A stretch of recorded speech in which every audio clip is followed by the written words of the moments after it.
Good morning. It's 6:03. Robert and Erin, 101.7 FM, 710 KEEL, down at the other end of the gopher-shaped broadcast table, loosening up like LeBron James before a playoff game, is Erin McCarty. Council takes the vote on the chief. We'll have a look at that.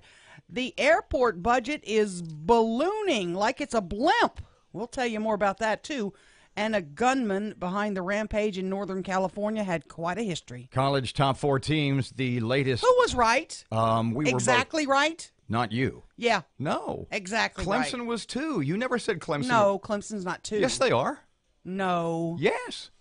That's not what I saw. Well, because you look at things through Erin eyes. You got a point. I need Erin-colored glasses. Look, I'm 25, and I can dance. Plus Fletcher in sports and traffic and weather, and it's all coming up this hour, and it's here on KEEL.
The power of information. KEEL News now. The Shreveport Council votes down a measure calling for a no-confidence vote on Police Chief Alan Crump. Councilman James Fleury says he's putting his faith in the mayor. I've got confidence in Mayor Tyler that she will guide this as though he might be a principal in a school that maybe needs some help, but I believe we ought to give him an opportunity and her an opportunity to work with him about his metrics and work with him and to be a better communicator. The measure failed 3-2. Council members Bowman and Lynch were not at the meeting. Now, the panel did get an earful about the airport budget from retired Air Force Major General James Graves. It may not come through your general funds, ladies and gentlemen, but every penny comes from your citizens, constituents, customers, and taxpayers, and we're tired of paying for it. This must stop now. The general told the panel some parts of the airport budget have doubled. The Caddo Juvenile Detention Center preparing for an increased population due to a new law that will send 17-year-old nonviolent offenders back into the juvenile justice system. The new law goes into effect in July of 2018. Clay Walker, the director of juvenile services in Caddo, is concerned about how they're going to handle the additional people. The gunman behind a rampage in Northern California was out on bail after being charged with stabbing a neighbor. Neighbors also said they repeatedly reported to police that he'd been firing off hundreds of rounds. Yet Kevin Neal was free and able to use a semi-automatic rifle and 2 handguns to shoot 14 people, killing 4 of them. Employees at top gain schools to get bonuses. Matt Parker has that. The Caddo Parish School Board has voted to give employees at Caddo Middle Magnet, North Caddo High, Stoner Hill Elementary, and Southern Hills Elementary over $380,000 in bonuses. Not only will teachers at the schools get a bonus check, but so will support staff, including cafeteria staff, custodians, and others. Caddo Schools spokeswoman Mary Nashwood says it's important to reward everyone who has such a significant positive impact on children. From 101.7 FM and 710 KEEL, I'm Matt Parker. The TSA announcing they'll be tightening security and doing stricter checks at airports this holiday travel season. Passengers will be required to remove any electronic device larger than a cell phone from their luggage to be examined. Also new this year, the TSA will not allow any toys or items that resemble or could be used as a weapon, even if packed in checked luggage. Some of the banned items on the list include toy guns, exercise weights, and tools. Quandarius Williams arrested for allegedly burglarizing Tubbs Hardware in Benton back in August. Each of you take a couple of minutes and sort of Year rank Monroe and Shreveport in the top for the most affordable cities to live in the Bayou State. The president of the North Louisiana Economic Partnership, Scott Martinez, says the consumer's dollars goes farther in our markets. Housing and utilities continue to be lower than the national average and most of the time the statewide average in Louisiana, as well as the country, because Louisiana has a low cost of living when you compare it to the other states. Scientists for the first time have tried gene editing inside the body in a bold attempt to permanently change a person's DNA to try to cure a disease. The experiment was done this week in Oakland, California, on a 44-year-old man with an inherited metabolic disorder. Signs of whether it's working could come in a month. I'm Erin McCarty on 101.7 FM and 710 KEEL.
Ten past 6 o'clock, 101.7 FM and 710 KEEL. Time for traffic. Starting us off, here's Rapid Ruben.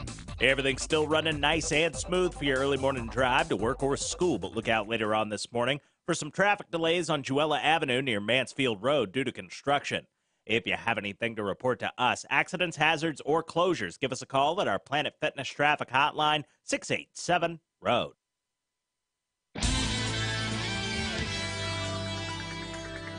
Your AccuWeather.com forecast. Clouds, some sun, and warm today, high 75. Mostly cloudy and mild, low 57 tonight. Clouds, high 71 tomorrow. With your AccuWeather.com forecast, I'm meteorologist Heather Zaire.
Good morning at 612. Robert J. Wright, Erin McCarty, 101.7 FM and 710 KEEL.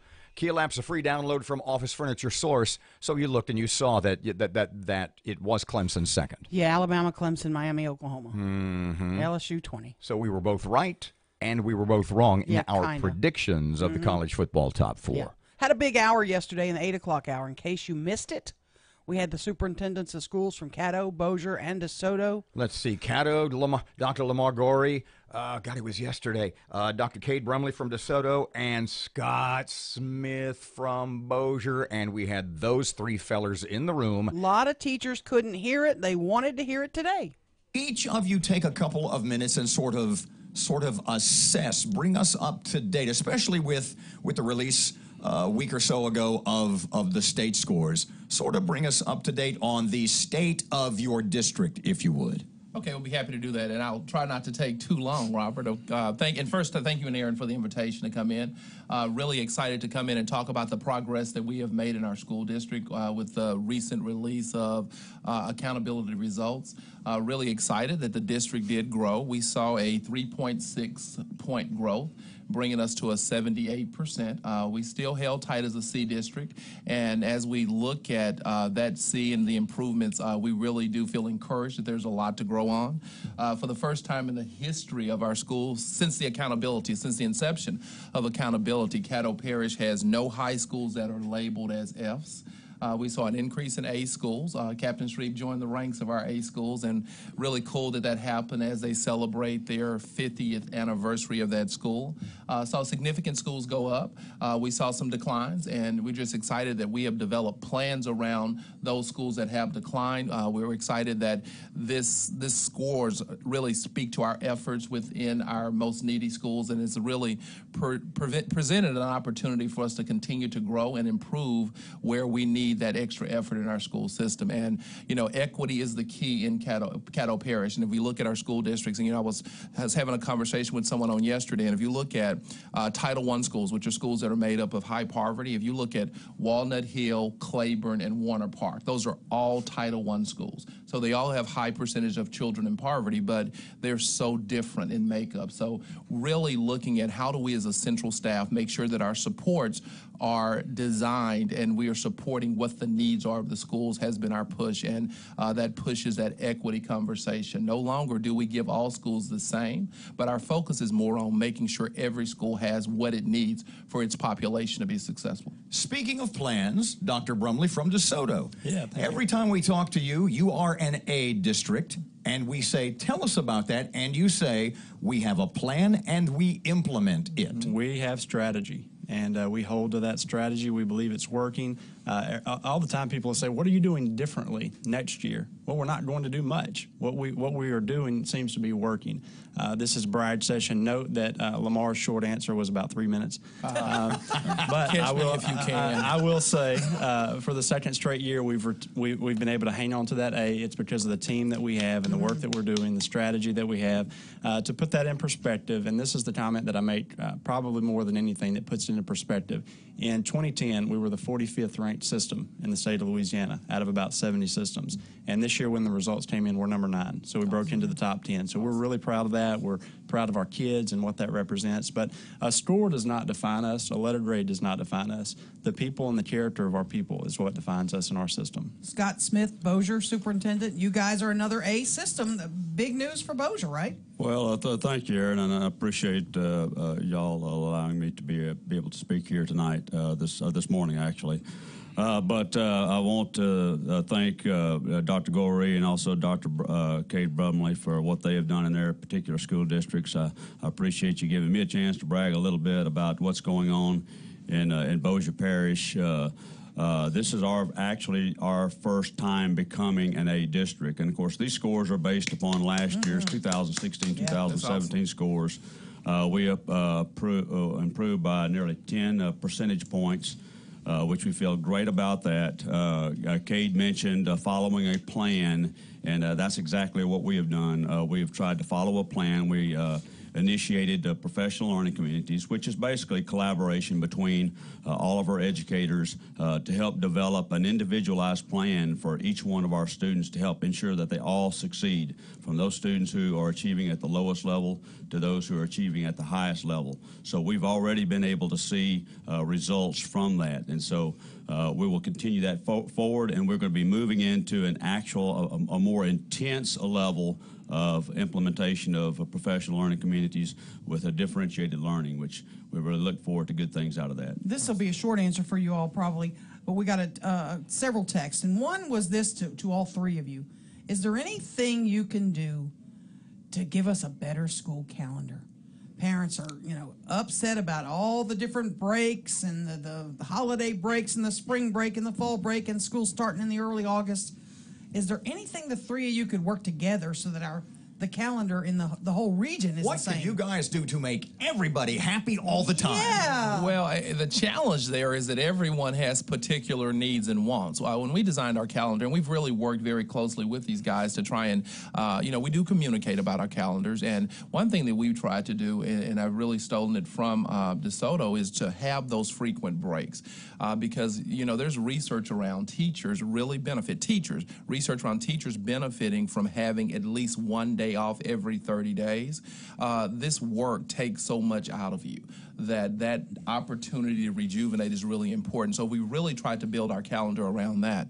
In addition to that, you have to look at your testing windows and look at opportunities for teachers to collaborate on assessments and things of that nature. So we built those times into our calendar. But the short answer is yes. Kate, you made that point to me a year ago or so ago that the breaks not only helps the kids, and then having a longer summer you found was detrimental. Yeah, right. Well, first of all, the backside of that is that we face testing windows with ACT, with EOC tests, with LEAP. All of these different things have windows of time whenever you can actually get that done. And so we have to put that out there first, along with the universal holidays, and then the amount of contracted days we have legally for employees, and then we try and make it work. For us, we want to narrow that summer. And I know that's not always popular, but the academic loss whenever kids are gone from the school, especially in your lower socioeconomic families, is tremendous. And so if we can narrow that window, we find that the results are better whenever they come back to us. Mr. Scott, you think year-round would be a good idea? Well, of course, we would like to be able to align our calendar with every district around us. That would be the most ideal situation, but every school district is a little bit different. And we have to, look at our particular calendar. We have to look at our employees. We give our employees actually 3 different calendars to look at. And so they actually vote on the calendar that they wish to abide by. And this one changed a little bit this year, where we added more time for our fall break. We had actually a week, and that encompassed Columbus Day. We have some of those who wish we would be off on Veterans Day, but Veterans Day is actually one of our most important days of the year, where we actually have Veterans Day programs. Mm-hmm. So, if they were just off that day, they would not know what Veterans Day was all about. Sure. Absolutely. So that's our argument about having school on Veterans Day. But it's very difficult simply because our schedules are different, our needs are different. Actually, usually one of our calendar options does coincide with Caddo's, because we get those phone calls a lot that maybe parents who have children whose students attend school in Caddo. But so far, every once in a blue moon, the schedules do line up, but most of the time they don't. 1017 FM and 710 Keel traffic update right now. Ruben's here. It is once again the best time of day to get from A to B, because everything is all clear for your early morning drive to work or school. But look out later on this morning for some traffic delays on Linwood Avenue near Mount Zion Road due to construction. If you have anything to report to us, please give us a call at our Planet Fitness traffic hotline. That's 687-ROAD. Your AccuWeather.com forecast. Warm today, clouds, some sun, and a high of 75. Mostly cloudy and mild, low 57 tonight. Rather cloudy, high 71 tomorrow. With your AccuWeather.com forecast, I'm meteorologist Heather Zayer.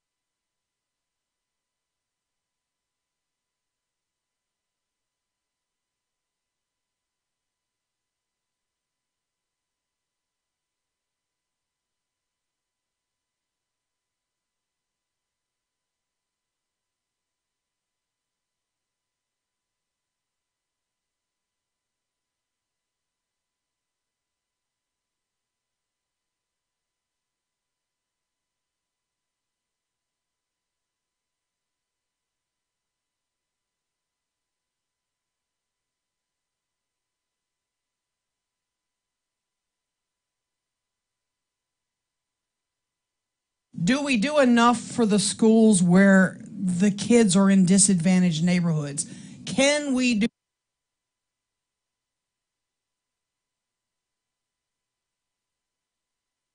kindergarten teacher? when we come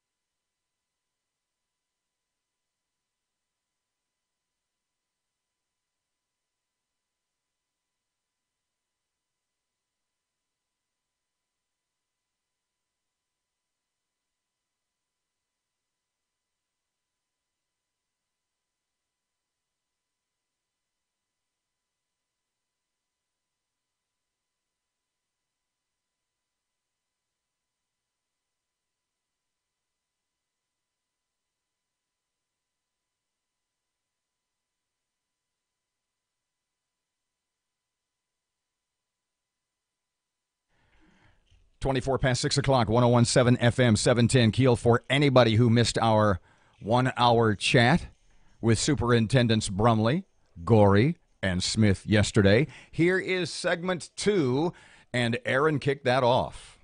Do we do enough for the schools where the kids are in disadvantaged neighborhoods? Can we do more? Can we adjust budgets? I know we've tried. I'm looking at you. I know you guys have done everything you can. Are there other innovative ideas we should look at?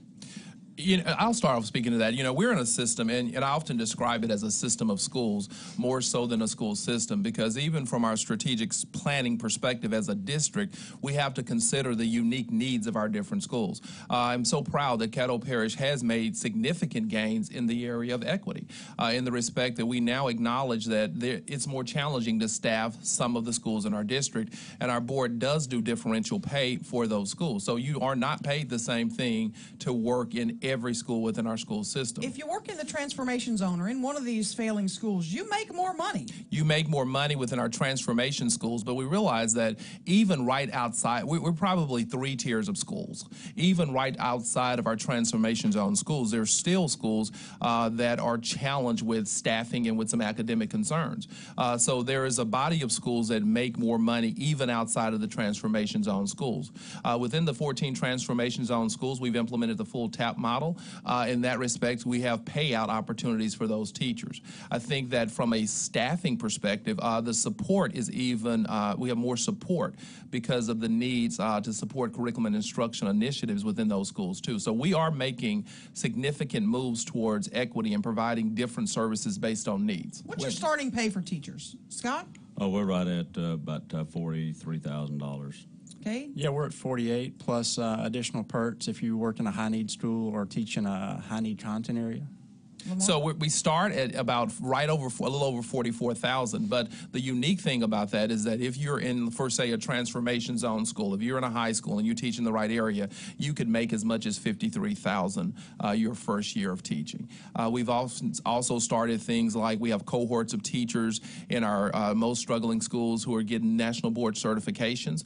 There are several things that we're doing in those schools to try and equalize the playing field. Is there a shortage? Do you feel like, man, I wish more and better people applied to be teachers in Caddo Parish? I would be surprised if all of us did not acknowledge that there's a shortage. In fact, this year, we were ahead of the game, and we have really been in the best staffing situation that we have been in many years. And remember, we employ 3,000 teachers in Caddo Parish, so it was nothing in the past years for there to be 100 to 150 classrooms without certified teachers. We've made significant improvements this year, and we're really excited about that. And it started by attacking those schools that are more difficult to staff. But even in that respect, we're still struggling to find people to staff all of our classrooms. How about you, Kate? Are they beating down those DeSoto doors? We obviously have the highest pay in the region. At the same time, we still struggle. You're not going to struggle as much in a suburban school in a content area where there are a lot of graduates. But if you talk about high-need schools and high-need content areas such as math, science, it's a tremendous problem. One of the other areas that I really wanted to talk about, and it's a nationwide problem, is the fact that only 2% of America's population, now let that sink in, 2% of America's population are African American male teachers. We need to see more African American males go into education and work with our children. We have got to find a way as a society to make that better. But you're talking about a demographic that I guess nationwide, the high school graduation rate is barely 50%, right? Just a little bit above that.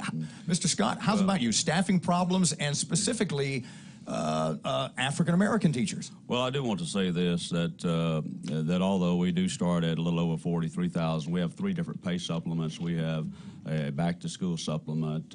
We just passed a $1,200 supplement for professional employees, $600 for support employees. There's also a bonus check for the Christmas holidays. So that brings it up to around 46. So we're being competitive. Now, having said that, I believe that I've always believed that money attracts you to a job, but it's your working conditions that keep you there. And we believe that in Bossier Parish we have outstanding working conditions for our teachers and other employees that work there. So we have a great percentage of rate that stays within our district once they come and they work there.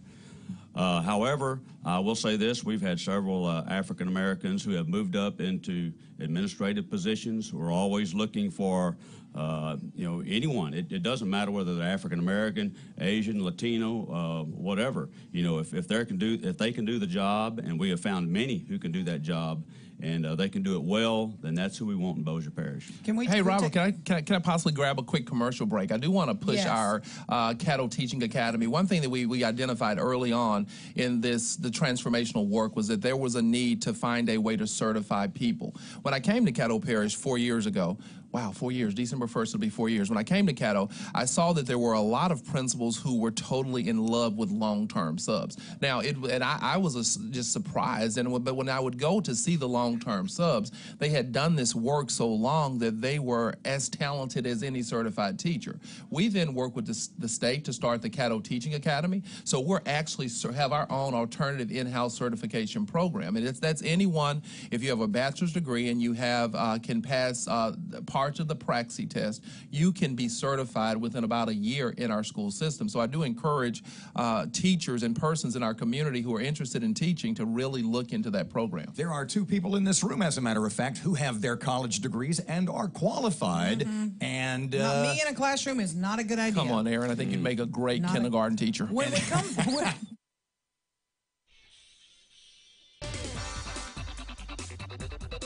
Segment 3 with the soups. After Erin and local news, 629, it's 1017 FM 710 KEEL. Here's Ruben. The intersection at Hearn Avenue and Hollywood Avenue is dealing with some slow-moving traffic right now. And we're still keeping an eye on that major accident on I-49 southbound near Westburt Coons Industrial Loop. If you have anything to report to us, please give us a call at our Planet Fitness traffic hotline. That's 687-ROAD. Your AccuWeather.com forecast. Clouds, some sun, and warm today. High 75.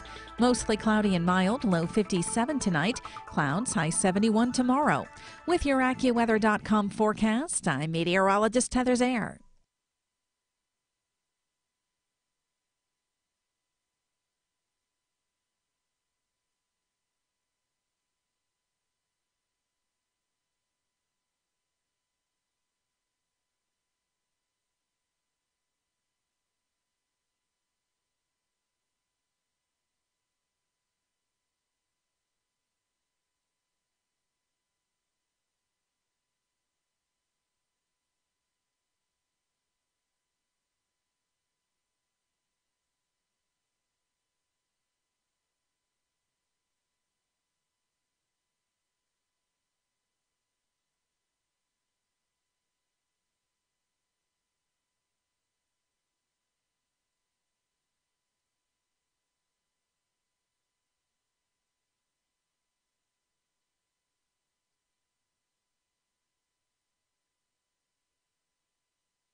of information.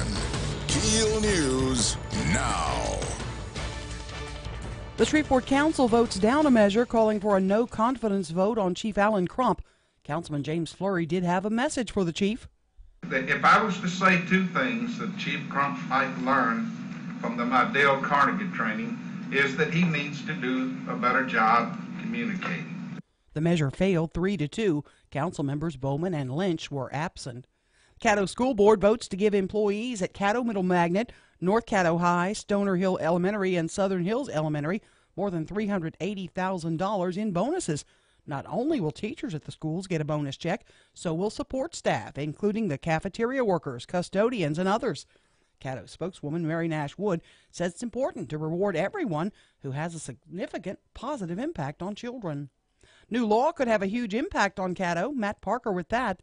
The Caddo Juvenile Detention Center is preparing for an increased population due to a new law that will send 17-year-old nonviolent offenders back into the juvenile justice system. The new law goes into effect in July of 2018. Clay Walker, Director of Juvenile Services in Caddo, is concerned on how they're going to handle the additional bodies. Walker says they can only hold 24 juveniles at a time, and they don't have money to expand or build a new facility.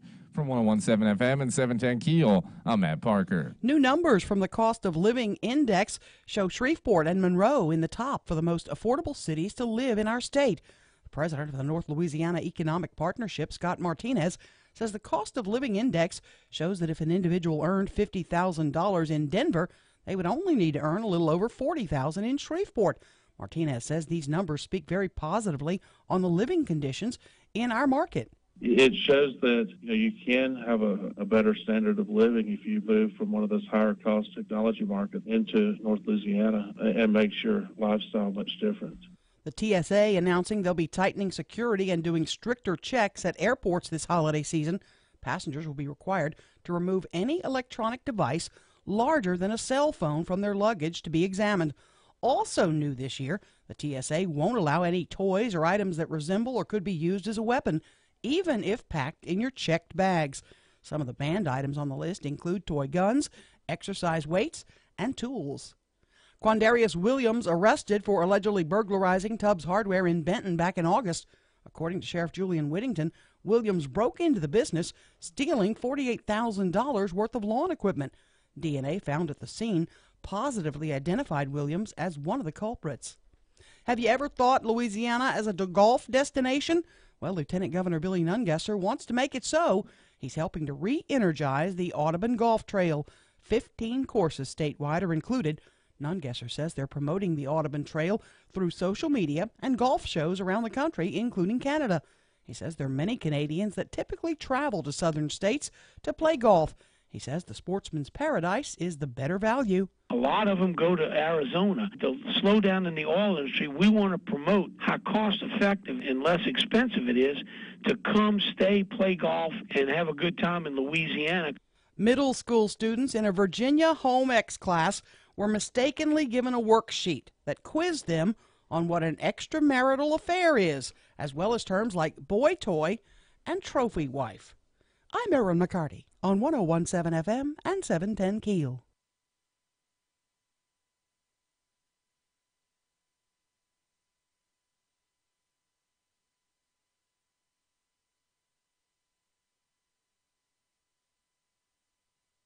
I'm going to quote Doctors Brumley and Gorey.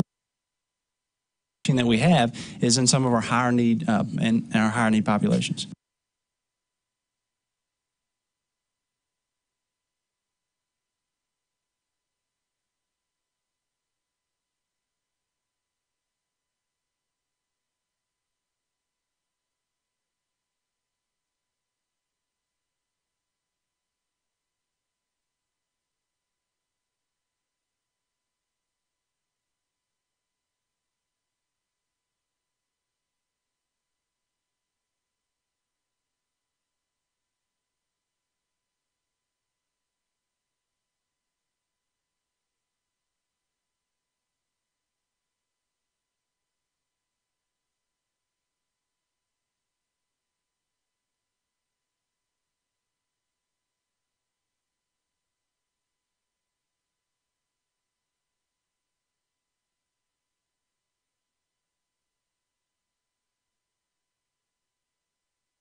Whoa, 638, it's 101.7 FM and 710 Keel. Robert J. Wright and Erin McCarty in less than an hour. Air Force Secretary Dr. Heather Wilson.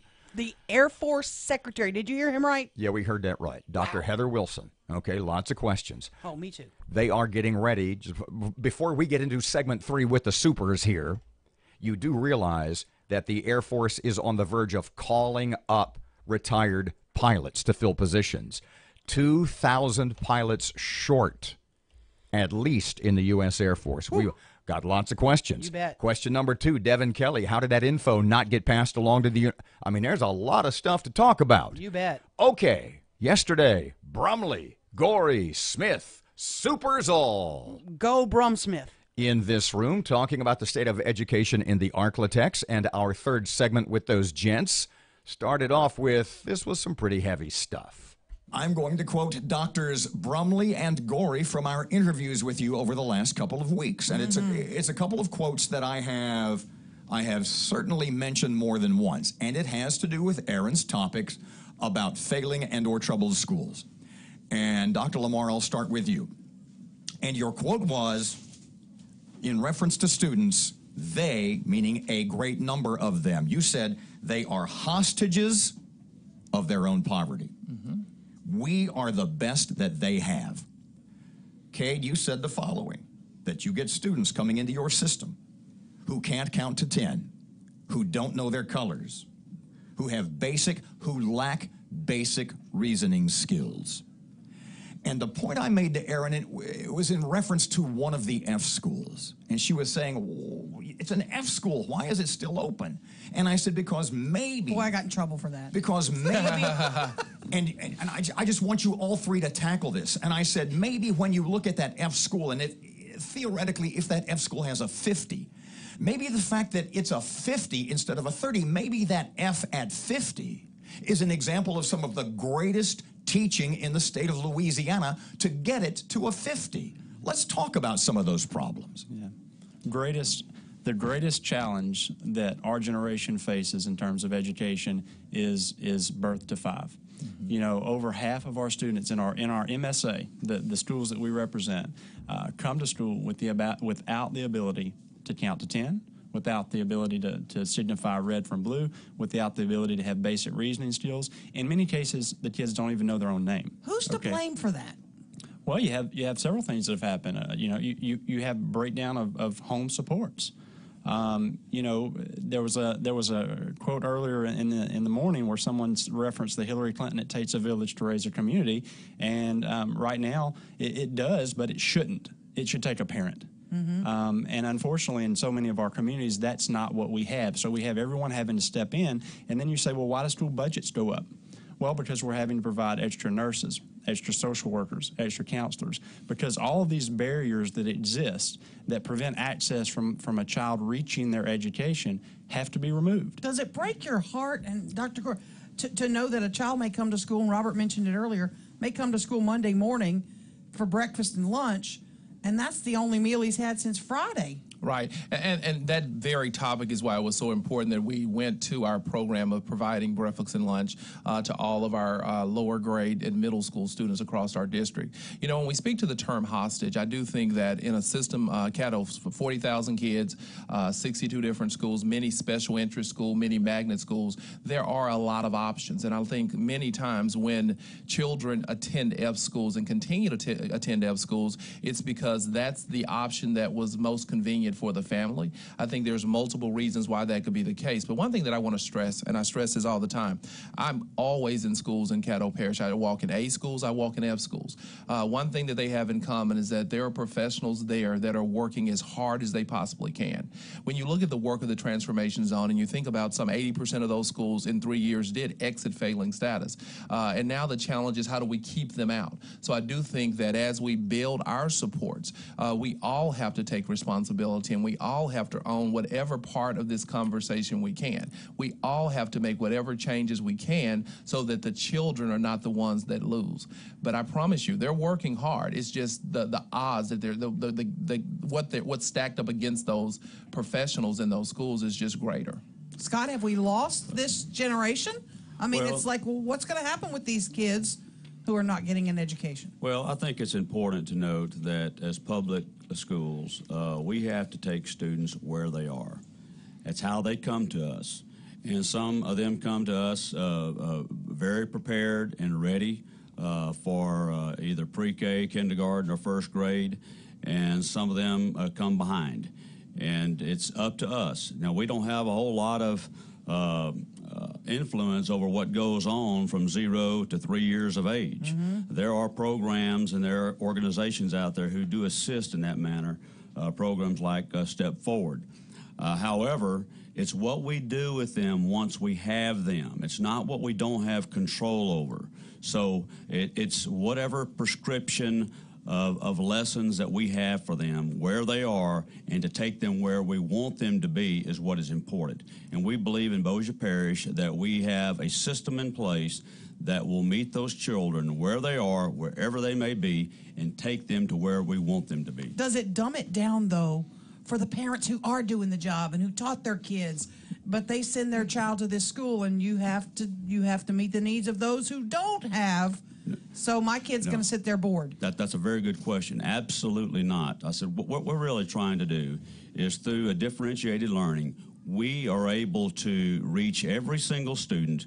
We have students who may be on the lower achieving end, those on the higher achieving end, those who are on the middle, and we're basically giving them an IEP, an individualized education plan, like you would for special needs students. For every one of these students, we find out how they learn, the way they learn, where they are, and we prescribe a lesson for them to help develop them. And we've already seen results from that. Yeah, well, I want to agree with Scott, too, that we do certainly do the very best we can of differentiating, providing response intervention services when the students come to us. But I do want to thank the community for the grassroots efforts to increase pre-K opportunities in our schools. You know, I agree, too, with Kay that 0 to 5 is critical because there's research around that 30 million word gap, and that students of poverty are generally exposed to some 30 million less words by the time they're 3 years old. Research also shows that we cannot get that back. So it's important that it's nothing you can make up. It's just that a learning point in the development of a child's brain. So those are some of the hills that we have to overcome, and we certainly will continue to work to make that happen. Robert, to your question though, you asked, could some of the best teaching be happening in those schools? And the answer is yes. Let's look forward to what the accountability system looks like for us in the future. So in order for a school to be an A school, essentially 100% of the kids have to score mastery. So they have to master every bit of content in science, in social studies, in English, and math. So let's take a school that's an elementary school, say pre-K through third grade. Let's say 70 to 80% of those kids come to school not ready. Those teachers could do amazing work. They could get 99% of those children to mastery. People from all over the nation would be coming into that school to check out this awesome teaching, but they would not be an A school if they had one kid that hit basic. So we have to look at that, and I would say the answer to your question is possibly so. Some of the absolute best teaching that we have is in some of our higher need and our higher need populations. Good morning at 647, 1017 FM, 710 KEEL, segment 4 with the Soups. In just a couple of seconds. In the meantime, KEEL traffic, here's Ruben. Still keeping a close eye on that heavy backed up traffic on I-49 southbound near Westburg Coons Industrial Loop due to a major accident. And we have some traffic delays on East Texas Street near Swan Lake Road in Bossier City. If you know something we don't, accidents, hazards, or closures, give us a call at our Planet Fitness traffic hotline, 687-ROAD. Your AccuWeather.com forecast. Clouds, some sun, and warm today, high 75. Mostly cloudy and mild, low 57 tonight. Clouds, high 71 tomorrow. With your AccuWeather.com forecast, I'm meteorologist Heather Zaire.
We've got about 5.5 or 6 minutes, and you all three wanted to address in your own specific instances.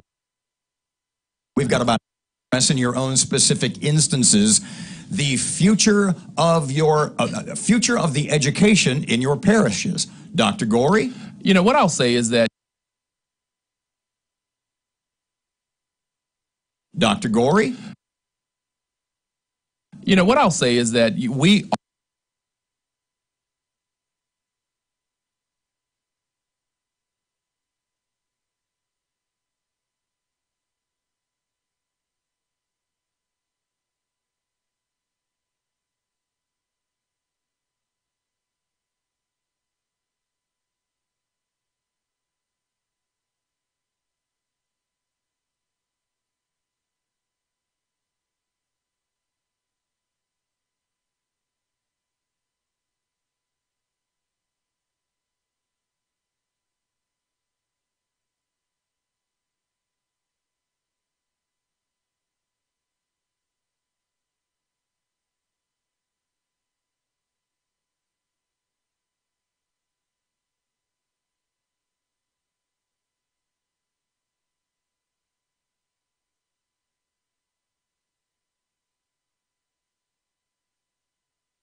.1017 FM and 710 Keel. Keel app's a free download. Thank you, Office Furniture Source. Robert and Erin, 651, segment 4 with the Supers. Superintendents Brumley and Gorey and Smith from DeSoto and Caddo and Bossier. This was the last segment, and they wanted, in fact, Dr. Gorey said, I hope you're going to give us enough time, a little time at the end, to sort of talk about the future of education in our respective communities. You know, what I'll say is that we are all about higher standards for children. Everyone embraces that, and we know that if we look at our school system for the last 5 years, we've made significant strides. But, you know, I'm very complexed when we adopt a new accountability system when day one we acknowledge that it will, if it were today, it would produce 50 more F schools and less A schools. And, you know, the challenge for systems like Caddo, when we already certainly are fighting the battle to improve and have no F schools, that if there's going to be 50 more, it really, you know, for a teacher in the classroom or a principal, it makes it so hard to believe that you won't be in that rank. But we'll continue to work hard to not be a part of that rank. I just question, you know, I do believe we had a rigorous accountability system, but why more F schools? Cade? Yeah, I would just echo that to some degree to kind of prep the public, not to take responsibility off of us, because we're ready to take it. But if you take DeSoto Parish level of performance that we just had, which made us number 9 in the state, and you transfer it to the new accountability system, which will be used next year, we'll either be a high C or a low B. And so the public needs to be prepared for those results that are coming. Overnight, there will be about 100 less A schools in the state, and there'll be about 60 more F schools in the state. So basically, pardon me, you could be a C school, but still be the 9th best school district in the state. We could outperform last year's results and our letter grade go down. Our district performance score go down. So folks get ready. And that's what's going to happen. And so we just need the public to be aware of that whenever those results come out. But at the same time, look, we are working hard every day. We have a strategy. We've talked about this time and time again. We have objectives. We have plan of action, and we hold people accountable. Vision, support, and accountability. And it's driving our results for children. It's providing opportunities for our children that they've never had before. And we're really excited about what we're doing, and we think our results will continue to improve. But at the same time, we need the public to be aware of the impact of the new accountability system. Mr. Scott, what's on the horizon for Bossier? Well, I mean, you know, you were talking about, you know, what our plan is for the future. Of course, the plan is always the same, and that is to prepare your children to the very best possible ability that we can as a school system. We're going to do that, just like my comrades and at Caddo Parish and also in DeSoto Parish. We're going to do that in Bossier Parish. We have a prescriptive plan for every single one of our children. That is through professional learning communities. We're moving into differentiated learning, which is a very intense prescription of learning for every single one of our children. That is going to be our plan for the future, and we intend to do that. Now, yes, the state plan keeps changing on us. It moves around. And I remember Dr. Goree, if he was quoted correctly in the paper, he said that, well, every time we learn the game, they change the rules. Mm-hmm. And that's kind of what really occurs there. And so we have to make sure that we stay ahead of the game. And we believe we have that plan in Bossier Parish. We work together. We work in a collaborative fashion. We're meeting constantly, providing constant professional development. I do want to say this. I never want to feel like that I'm trying to be the smartest person in the room. I got two very intelligent people over here to the left of me. But I've always tried to be the person to collect the most information that I can and utilize it. We have been to DeSoto Parish. We have visited one of their fantastic schools over there, Mansfield High School. We have been over to Caddo Parish, as y'all know, and we've met some of your schools and some of your really good principals. We've brought some of those good ideas over to our system. We've also been to other school districts throughout the state. And so we have to know, and here again, each one of our districts are different. We are growing in most every area of our parish. We have only one area that's actually lowering in numbers, and that's in the northern part of the parish, up close to the Arkansas line, Plain Dealing. We are actually consolidating two schools into one. It's going to be a K through 12 setting, beginning with the 2018-2019 school year. But now what we have building plans in the rest of our parish, in the south and in the east, and also to the north. So we're going to make sure that we're meeting all of our objectives for the very best of our children. Last minute, we're going up against a hard break. This one was for you, Dr. Goree. Cash is king. Can we find some money, or if money fell out of it, can we pay kids to get A's and B's? Oh, give them $100 a month. You get A's and B's, you get $100 a month. I don't even do that with my own children. Would it work? So I don't know if it would work or not, but if we could find more money, we would do things like, we're really excited. We had 4 schools that are top gains, and we have an incentive stipend. We're doing $1,500 for all teachers to principals, and so excited that our board tonight will vote to approve doing a $300 one-time stipend for all the support persons. So what I would do with the money today, kids? I don't we've think given so. them bikes if they get straight A's, haven't we? Well, one thing I think is we don't need to let children be defined by grades. There's so much more to the whole social emotional learning aspect of what's going to create a better world. So I struggle with paying you for what you should do. So we would increase stipends to teachers, though. Can y'all stay and do a little after the show on Facebook Live? Gentlemen, we have 1 minute. We'll start with Mr. Smith in about 15 seconds, 20 seconds. Best thing about your job? The best thing about my job is, the tremendous challenge. Obviously, most of my entire career has been at the school level and working with those children, which is really the most fun. This job is truly a challenge, and to try to make a difference at the district level, that's very, very important, and I've been given the opportunity to do that. Yeah, whenever you see a child be successful and you know that you had a part in pulling a lever to make that happen, that's absolutely awesome. Right. I've worked in large urban, I've worked in very suburban, very affluent districts. And in this job, the most rewarding part is I know I'm saving lives. I'm not just improving kids' academics performances. I'm not just increasing ACT scores, but we're literally saving children's lives, and it's so meaningful. American Ground Radio, where building a better America begins with building a better us. Every single person has the opportunity, the chance, the risk to be corrupted when they get power. You mean if they're not already oriented in the mindset that they are a public servant? Return each weeknight from 6 to 7 p.m. with Louis R. Avalone and Stephen Parr on 101.7 FM and 710 KEEL, and streaming live at KEELnews.com. Good morning, 6:59. It's 101.7 FM, 710 KEEL, and the KEEL app's a free download and sounds awesome. Monday, Tuesday, Wednesday morning traffic. Here's Ruben. Just received reports of traffic backing up on I-20 eastbound just past Hamilton Road due to a stalled vehicle. And we still have some slow-moving traffic on I-49 south near Westburg Coons Industrial Loop due to a major accident. If you have anything to report to us, please give us a call at our Planet Fitness traffic hotline. That's 687-ROAD.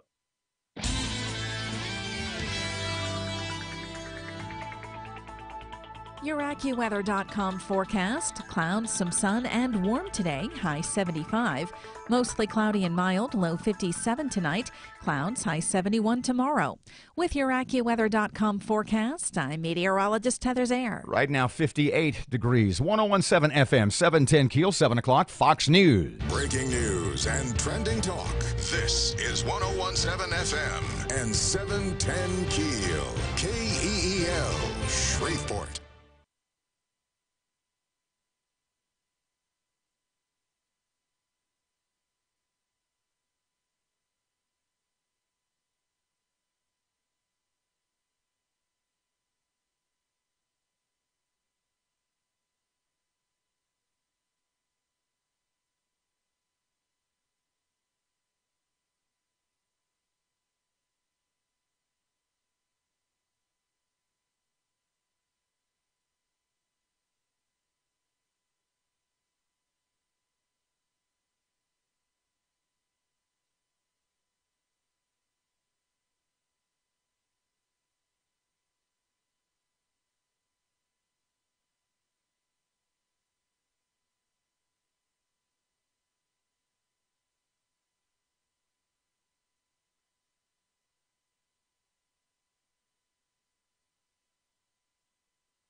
Free past 7 o'clock, Robert and Erin, 101.7 FM, 710 Keel. Miss Erin has the local news, and she's getting it ready now. The big vote on the no confidence in the chief. We'll tell you more about that. There's a lot of concern about the ballooning airport budget. We'll have that, too.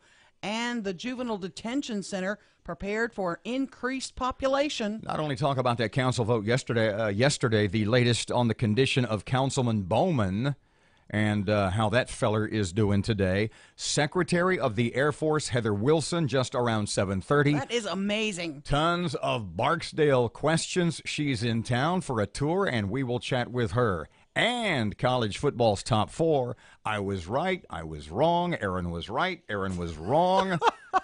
We will review, if you haven't heard already, plus Fletcher in sports and traffic and weather, and it's all here this hour coming up on KEEL.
The power of information. KEEL News now. The Shreveport Council votes down a measure calling for a no-confidence vote on Police Chief Alan Crump. Councilman James Fleury says he's putting his faith in the mayor. I've got confidence in Mayor Tyler that she will guide this as though he might be a principal in a school that maybe needs some help, but I believe we ought to give him an opportunity and her an opportunity to work with him about his metrics and work with him and to be a better communicator. The measure failed 3-2. Council members Bowman and Lynch were not at the meeting. Now, the panel did get an earful about the airport budget from retired Air Force Major General James Graves. It may not come through your general funds, ladies and gentlemen, but every penny comes from your citizens, constituents, customers, and taxpayers, and we're tired of paying for it. This must stop now. The general told the panel some parts of the airport budget have doubled. The Caddo Juvenile Detention Center preparing for an increased population due to a new law that will send 17-year-old nonviolent offenders back into the juvenile justice system. The new law goes into effect in July of 2018. Clay Walker, the director of juvenile services in Caddo, is concerned about how they're going to handle the additional people. The gunman behind a rampage in Northern California was out on bail after being charged with stabbing a neighbor. Neighbors also said they repeatedly reported to police that he'd been firing off hundreds of rounds.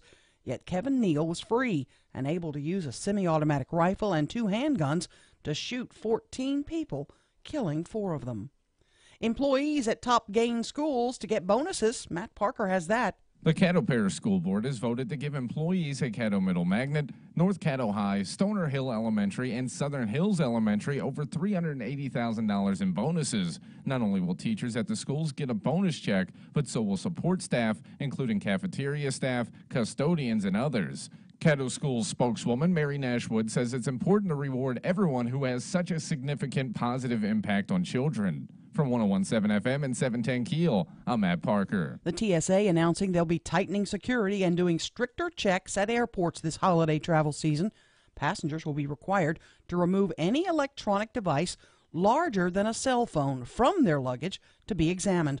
Also new this year, the TSA will not allow any toys or items that resemble or could be used as a weapon, even if packed in checked luggage. Some of the banned items on the list include toy guns, exercise weights, and tools. Quandarius Williams arrested for allegedly burglarizing Tubbs Hardware in Benton back in August. According to the sheriff, Williams broke into the business, stealing $48,000 worth of lawn equipment. The newest numbers from the Cost of Living Index for the third quarter of this year rank Monroe and Shreveport in the top for the most affordable cities to live in the Bayou State. The president of the North Louisiana Economic Partnership, Scott Martinez, says the consumer's dollars goes farther in our markets. Housing and utilities continue to be lower than the national average and most of the time the statewide average in Louisiana, as well as the country, because Louisiana has a low cost of living when you compare it to the other states. Scientists for the first time have tried gene editing inside the body in a bold attempt to permanently change a person's DNA to try to cure a disease. The experiment was done this week in Oakland, California, on a 44-year-old man with an inherited metabolic disorder. Signs of whether it's working could come in a month. I'm Erin McCarty on 101.7 FM and 710 KEEL.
Good morning. It's 11 past 7 o'clock, 101.7 FM, 710 KEEL. Traffic time. Here's Ruben. Looking right now at a spot of slow-moving traffic on I-20 westbound near Greenwood Road. And it looks like crews are still cleaning up after that accident on I-49 southbound near Westport Coons Industrial Loop. If you have anything to report to us, please give us a call at our Planet Fitness traffic hotline. That's 687-ROAD. Your AccuWeather.com forecast. Warm today, clouds, some sun at a high of 75. Mostly cloudy and mild, low 57 tonight. Rather cloudy, high 71 tomorrow. With your AccuWeather.com forecast, I'm meteorologist Heather Zayer.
Thirteen past 7 o'clock. Robert J. Wright, Erin McCarty, 101.7 FM, 710 KEEL. The KEEL app, a free download presented by Office Furniture Source.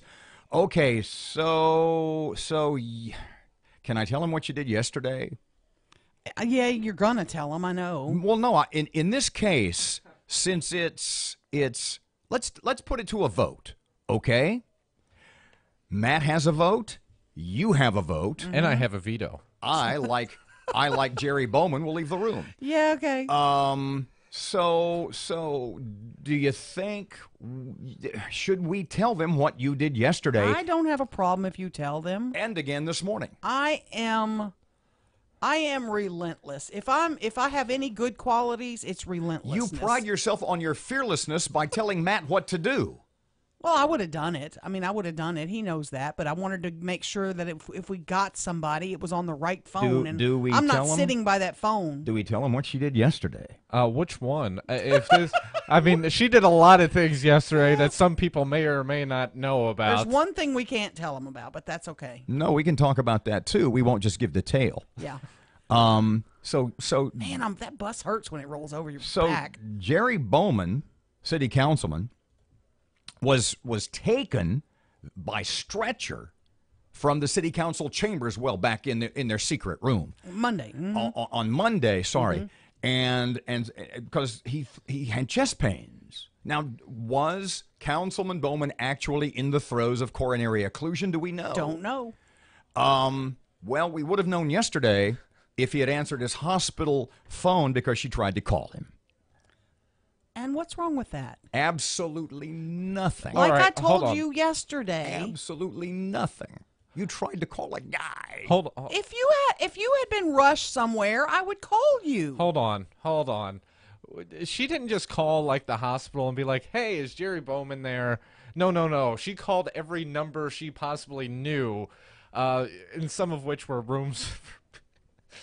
She called Walter. I got the flower shop. She called whatever. Walter Reed Army Hospital in Bethesda, Maryland. So the point being that once again this morning you have attempted to contact Councilman Bowman so maybe he wants to chat with us. Maybe he's feeling up to a little talk. I truthfully, this sounds silly, but you always joke with me about heart conditions and that I need to know about the symptoms. So I really I think it would be very helpful for people to hear what was happening to you that made you decide to go to the hospital. I would love to talk to Mr. Jerry about, if he's willing to talk about it, about what did you feel? How are you? What did you, was it a heart attack? What they find, Or was it heartburn or anxiety? Did they put you on the dreaded treadmill? It's what's the deal? How are you? Because he has been a friend of the show for some time. Absolutely. See, that's what I think. I consider him a friend. I mean, he obviously is a news source. He's a city council member, but I consider him a friend. So, I mean, if he called me up and said, "Hey, I'm raising money for XYZ," I'd probably write him a little check. So, what happened yesterday in Mr. Bowman's absence? Well, I texted him. Okay, go ahead. I said, "Thinking about you, hope you're on the mend." And he texted me yesterday afternoon. Yes. He said, "I'm feeling much better, thanks." But no details. No details. So I texted him again this morning.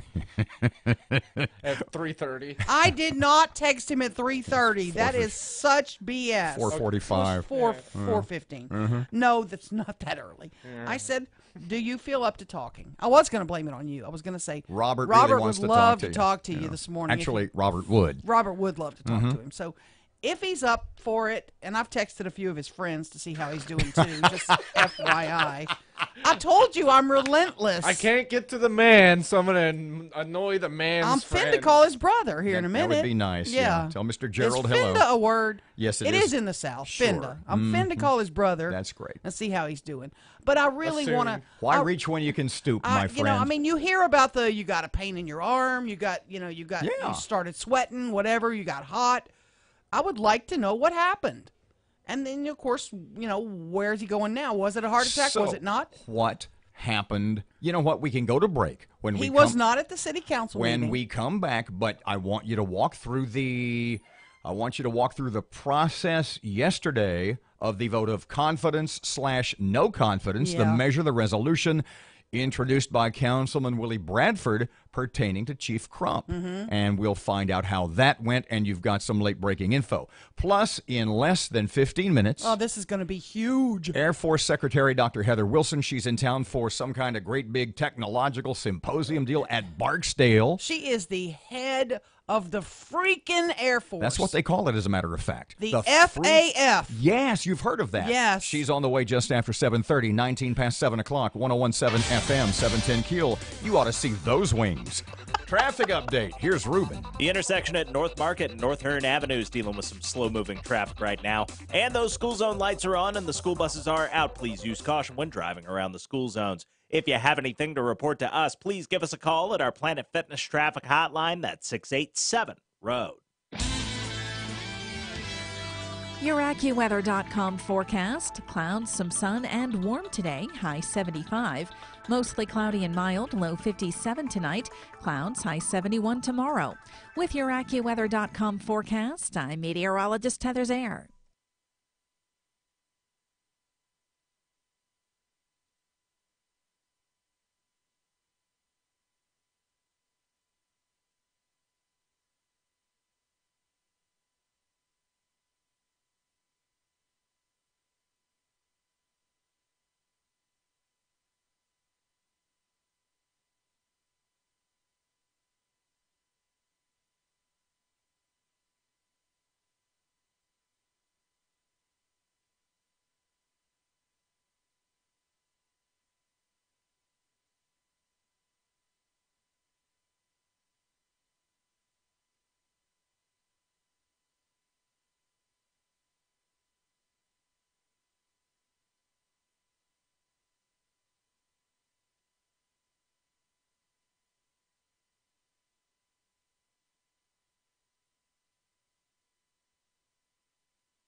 Twenty past 7 o'clock, it's time for Keel Sports. Good morning from the sports desk of 1130 The Tiger. This is Tim Fletcher.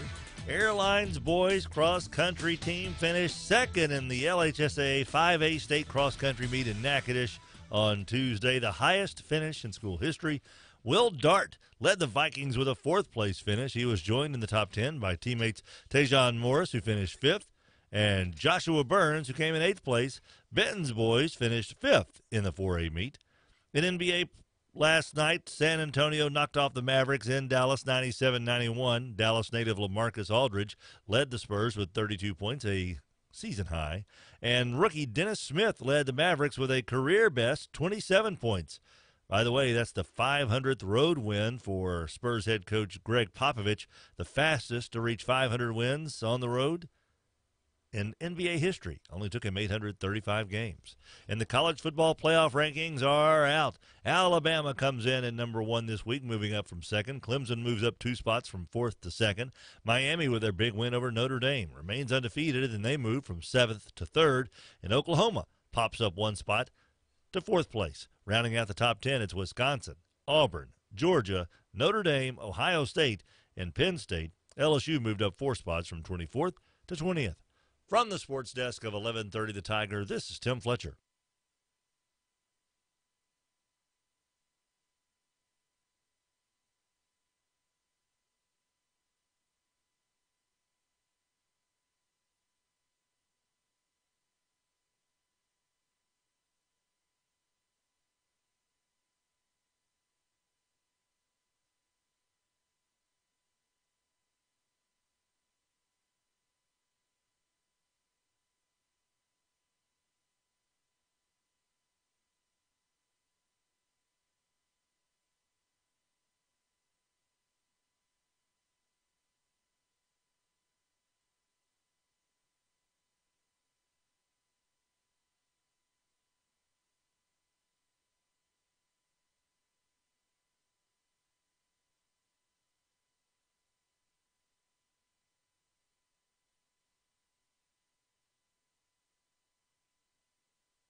23 past 7 o'clock. It's 101.7 FM and 710 Keel. Robert and Erin. Okay, so in Mr. Bowman's absence, he just recently out of the hospital.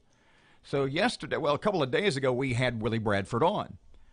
And Mr. Willie, from the council, said he was going to introduce a resolution, a measure, what he wanted was a vote of confidence or no confidence. He, of course, adamantly in the no confidence side Bucket. of the as pertains to Police Chief Alan Crump. Right. So fill me in on what happened yesterday, because yesterday was the open regular session. Yeah, their council meeting was yesterday. Now they only had, 6 guys instead of the regular 7. They had 5.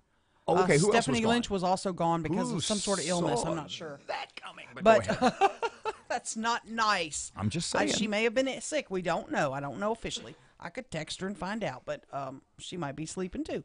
Well, then what's holding you back? Yeah, what's holding me back? Yeah. The measure came up. There was not a lot of discussion.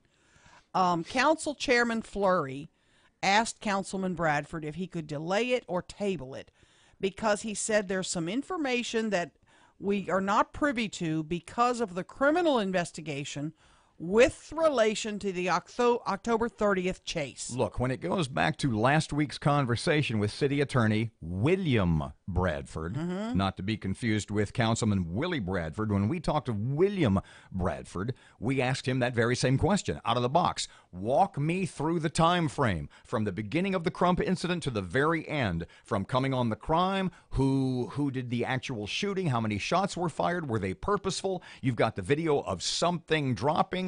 The chief's explanation is cell phone. Just walk me through the whole thing, because it's very vague at this point. Yes. And his answer was, can't. There's not much I can tell you, because it is still an ongoing criminal investigation. And that's what the council members have been told too, which I'm glad to hear. They're saying the same thing. They're not telling some people some information and some people other information. We asked Mr. Willie Bradford, not William, but Willie, Councilman Bradford, and I asked him that the exact question was, is your lack of faith, is your lack of confidence in Chief Crump, does it have anything to do with the recent incident, the October 30th chase and shooting, or is it grander? Is it a bigger picture? Is it more macro than this micro? And he said it has nothing to do. Right. Mr. Willie said it has nothing to do with the October 30th incident.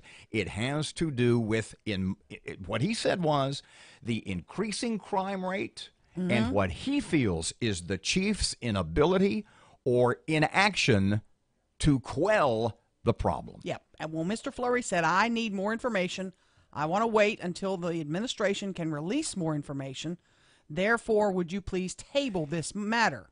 Now, this is where it got sticky, because... Pardon me, sticky, heated? Nobody said a word. Not much. Nobody said much of anything. It was simply Everson, Jenkins, and Corbin voted against tabling it. They didn't want to put it on the table, because when you table something, it's on the agenda every week. And it sits there kind of as a albatross, just sitting there on the agenda. Maybe we'll bring Mixing it up. a little metaphor here, Maybe but I know what you mean. Yeah. It's the resolution of Damocles. Right, exactly. And they decided, let's just deal with it. While we can deal with it, let's just deal with it. So they decided that they would rather vote on it this week and decide up or down. Admittedly, and the three of them voted against it. Admittedly having limited information. Right. Now, Fleury, even though he said he wanted it tabled or postponed, he still voted for it. Though he said he has confidence in the mayor and he believes in the mayor, he still voted yes on a no confidence vote. Okay. That's because of his relationship with Mr. Bradford, I think. Willie Bradford. Hit me out here. Okay.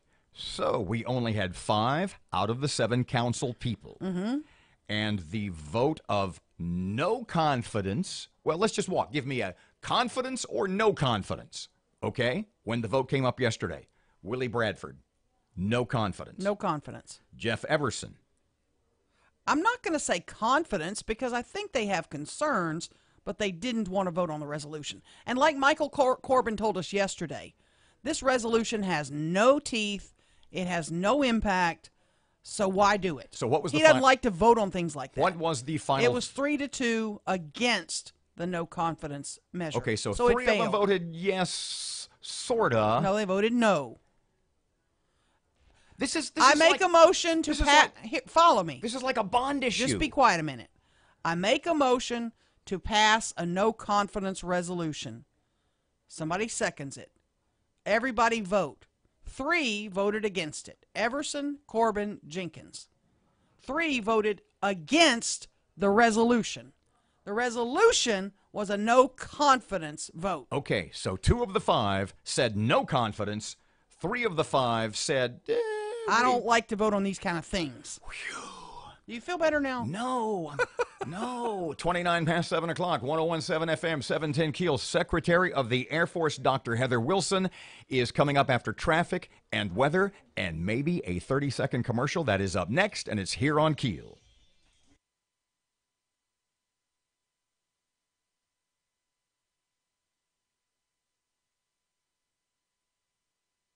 Bound near Westburg Coons Industrial Loop. If you have anything to report to us, please give us a call at our Planet Fitness traffic hotline. That's 687-ROAD.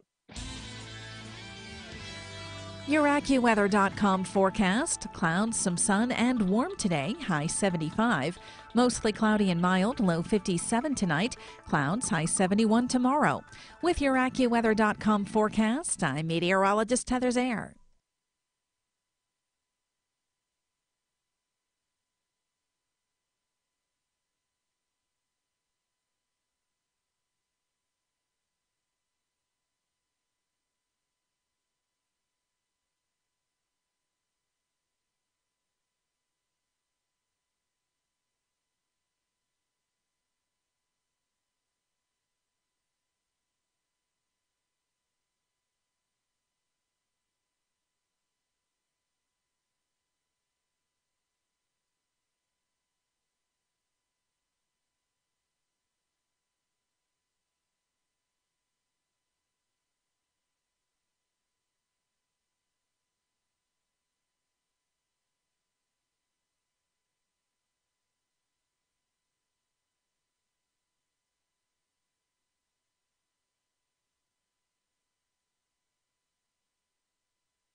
Good morning, 731. It's 101.7 FM, 710 KEEL. Robert J. Wright, Erin McCarty. KEEL app's a free download from Office Furniture Source. I'll ask you the first question. I mean, Erin, how did you hook this up? What the heck? The folks came to us and said that the Air Force Secretary is going to be in town. When she wants to do an interview. Would you do the introduction, please? This is Dr. Heather Wilson, who is the Secretary of the United States Air Force. It is an honor to talk to you this morning. Thanks for joining us. It's my pleasure. Your reason for your visit to Barksdale, let's start with that. Well, I'm going to be speaking this afternoon at the Shreveport Convention Center. We have an innovation and technology symposium that's being done by Global Strike Command, and so I'll be in Shreveport at 3 o'clock. Is there anything at your symposium today that Erin or I, that you might be able to explain to us that we would grasp in about 20 seconds? Well, the biggest thing that we're going to be talking about is that the Air Force is too small for everything that the nation is asking of us, and that we need to get beyond this continuing resolution and sequester.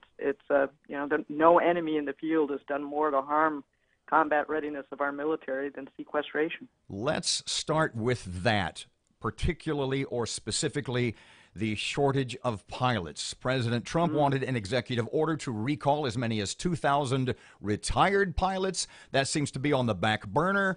A, I assume that's a really legitimate problem. B, if you're not going with the executive order because it ends up in your lap, what's the plan?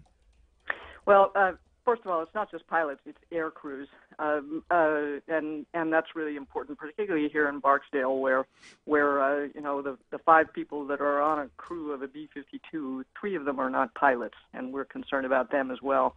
But with respect to the executive order, right now or before that executive order, the only authority that I had was to accept as volunteers up to 25 prior service pilots that wanted to come back, limited to 1 year.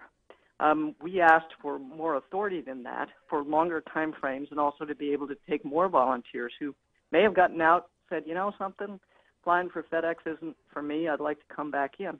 And so we are trying to expand that voluntary program. The provision in the law actually covers involuntary as well as voluntary, but our intention is to try to engage more folks who've left the service, both active duty, and get them into the Guard and Reserve, because Dr. I think Wilson, there are a lot of people who still want to serve. This obviously is not a problem that just cropped up overnight or in the last 6 months to a year. How has this gotten to this point where it seems a lot of people have ignored this for a while? Well, the readiness of the force has been declining because we're too small for what the nation is asking of us. And we have put the burden of defending the nation on the shoulders of a small percentage of Americans, and particularly in the American Air Force. The American Air Force has been in combat operations for 27 straight years since the Gulf War. We never came home. And you can sustain a surge for 2 or 3 or 4 years, but when it goes on for 6 or 7 or 8, people get to that point in their lives where they can't do it anymore. And they make that decision they've got to be parents and wives and husbands in addition to being servants. And so we're burning out our people. Let's talk, and we're talking to Dr. Heather Wilson, Secretary of the United States Air Force. Let's talk about the future of the B-52s, a big concern for our community. And the plan is to make these what you guys are calling super B-52s. Can you explain that to folks who want to know, are these planes going to die, or what are we going to do with them? Well, the bomber mission is a core mission for the United States Air Force, particularly the ability to support the nuclear deterrent. We are building the next generation of bombers, which is the B-21, and that is on track. But it won't be just the B-21 we need.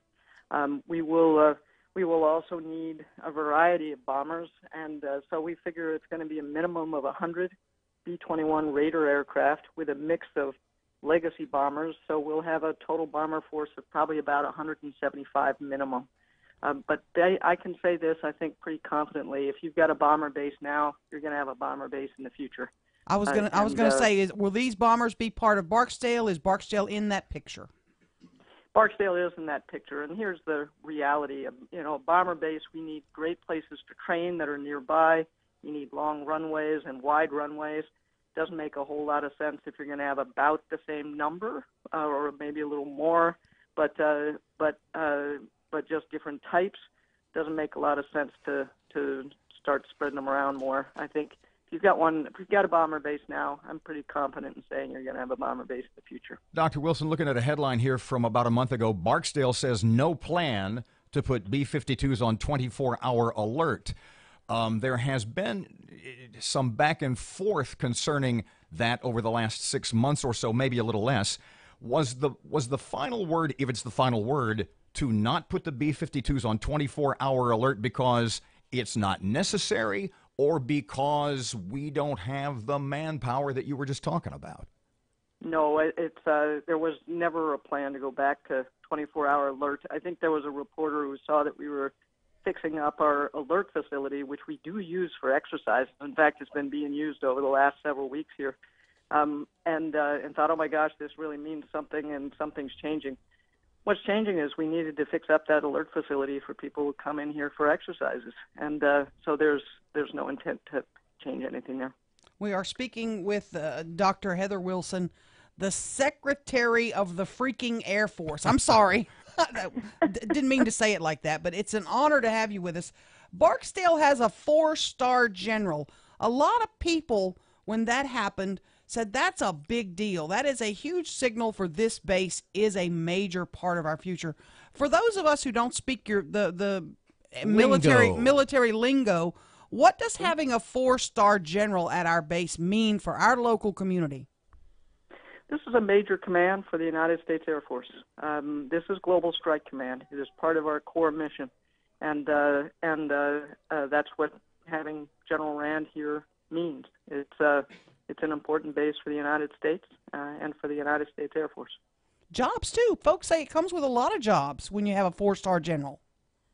Well, I think it's probably more important for the community to focus on the missions that are here and supporting those missions rather than the fact that there's a 4-star here, although, it's a big deal to have a 4-star in your community.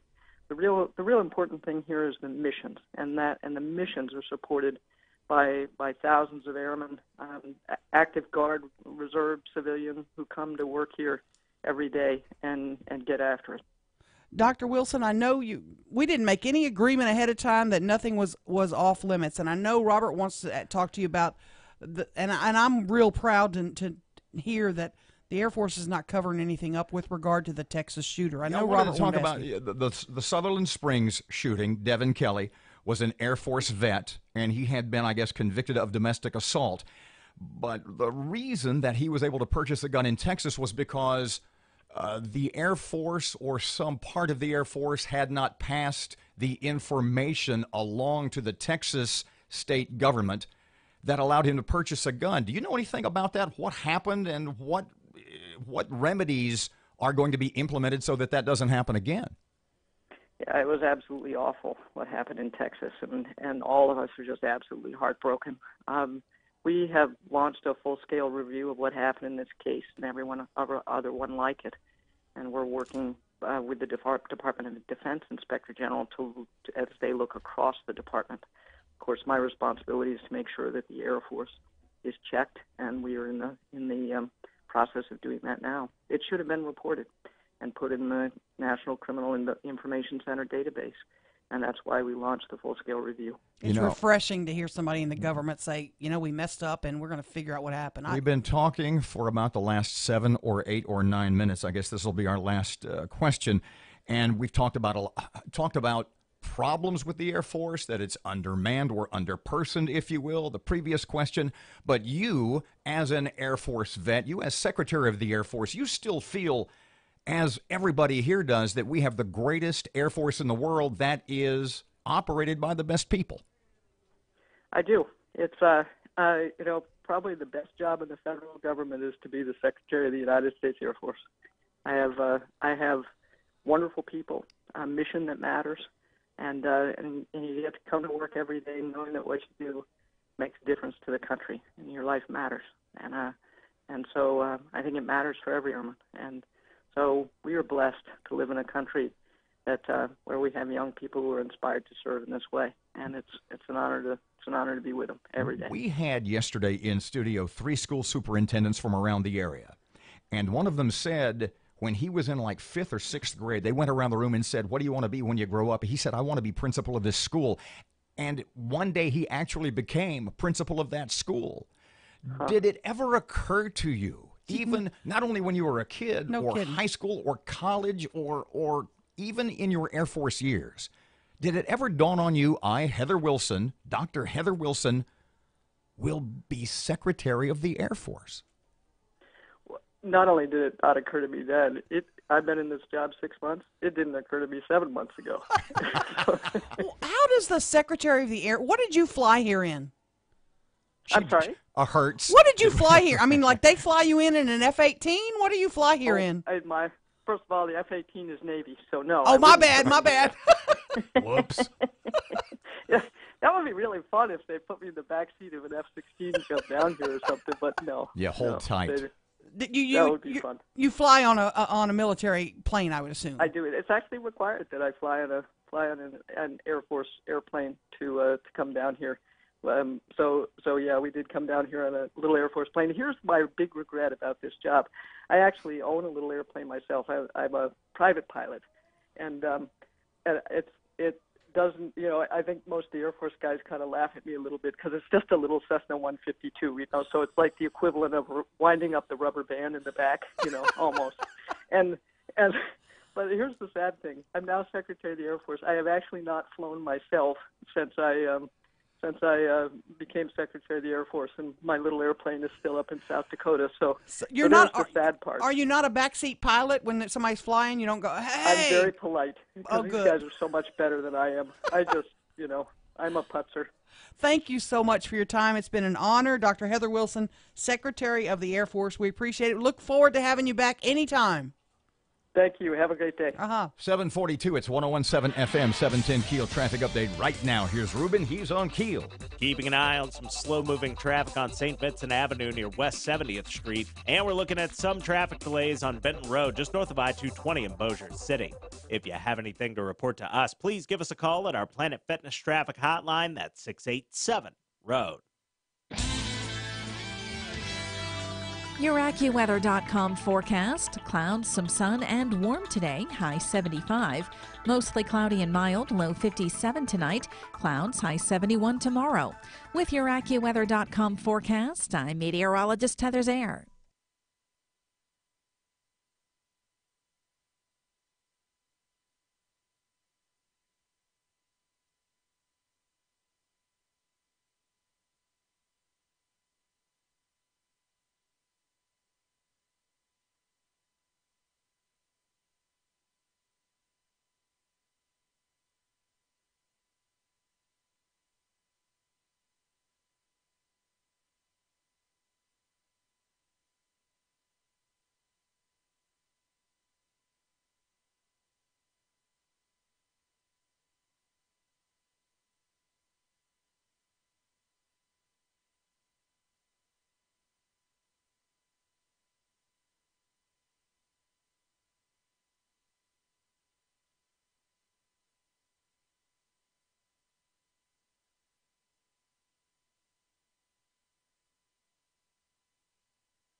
You got to turn your mic on first. Oh, I didn't really want that to go on the air. Oh, okay, never mind then. 746. Was yours on? Yes. My bad. I could hear you. You could? Yeah. All I simply said was, I really want to ride a bull. one day I would like to ride a bull. Why? Do you think I could get even close to 8 seconds? No. You can barely do 9 seconds in that chair. Don't you think the bull would fall out? Get this thing off me. Well, you know, this is the new... And chill him in it? This is the new Erin McCarty. I could squeeze him with my legs hang on. The most dangerous thing, but I'm sorry. I took the show off on a tangent. Bull chokes, film at 11. What's the most dangerous, legitimately dangerous radio stunt you have ever done? Because you couldn't pay me looking for 8 when they pull that gate. I hope that judge ain't blind. No, there's no way I would ever get near one of those bulls. I would never. Those bulls are either, insane. Probably. The day you guys were hitting golf balls at me was pretty dangerous. It felt dangerous. Yeah. I've done the elephant ride, and I've done the dunking booth, and dangerous. Saw a guy get kicked in the head once playing donkey basketball. The skydiving it wasn't me skydiving. Matt's giving me a strange look. Did you just say donkey basketball? Yeah, donkey basketball and donkey baseball. Yeah. You've never played those? What the You hell never is that? played donkey Obviously- basketball? Obviously, your we radio need to set up a game. Your career is so limited. Your I guess radio so. career is so, you poor thing. You get donkeys in a gym and you ride them and you play basketball. Yeah, just like donkey softball. That sounds horrible. And Yeah. why would you like this? You hate everything circus related. I didn't say I liked it. I mean, look, the donkeys strike back, film at 11. The most dangerous thing I did was I did a real demolition derby. Oh, yeah, you told me about that. And that was, I mean, when the guy hit me at about 30 miles an hour over the door, Yeah, it felt like I'd been punched. right. And so then I'm sitting there in a car that It won't go, yeah. And they're just teeing off on me. I mean, this was not a celebrity division demolition derby. Oh, you were just the one guy they I all was in wanted. the real thing. Oh, man. So that was, in retrospect, Bad idea. concussion protocol would have been appropriate. 749, 1017 FM and 710 Keel traffic update right now. Here's, blah, blah. See? Now there's It's coming evidence. back to Oh, you. my gosh, flashbacks. Here's Ruben. Keeping an eye right now on some slow-moving traffic on Greenwood Road and Hearn Avenue. And we're starting to see some of that backed-up traffic on I-20 westbound. Starting at Spring and Market, it's backed up to Benton Road right now. If you have anything to report to us, please give us a call at our Planet Fitness Traffic Hotline at 687 Road. 749, your KeelAccuWeather.com forecast. Partly cloudy again today, near 70, maybe low 70s. 59 at Keel, 750. Here is your money now.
It is 8.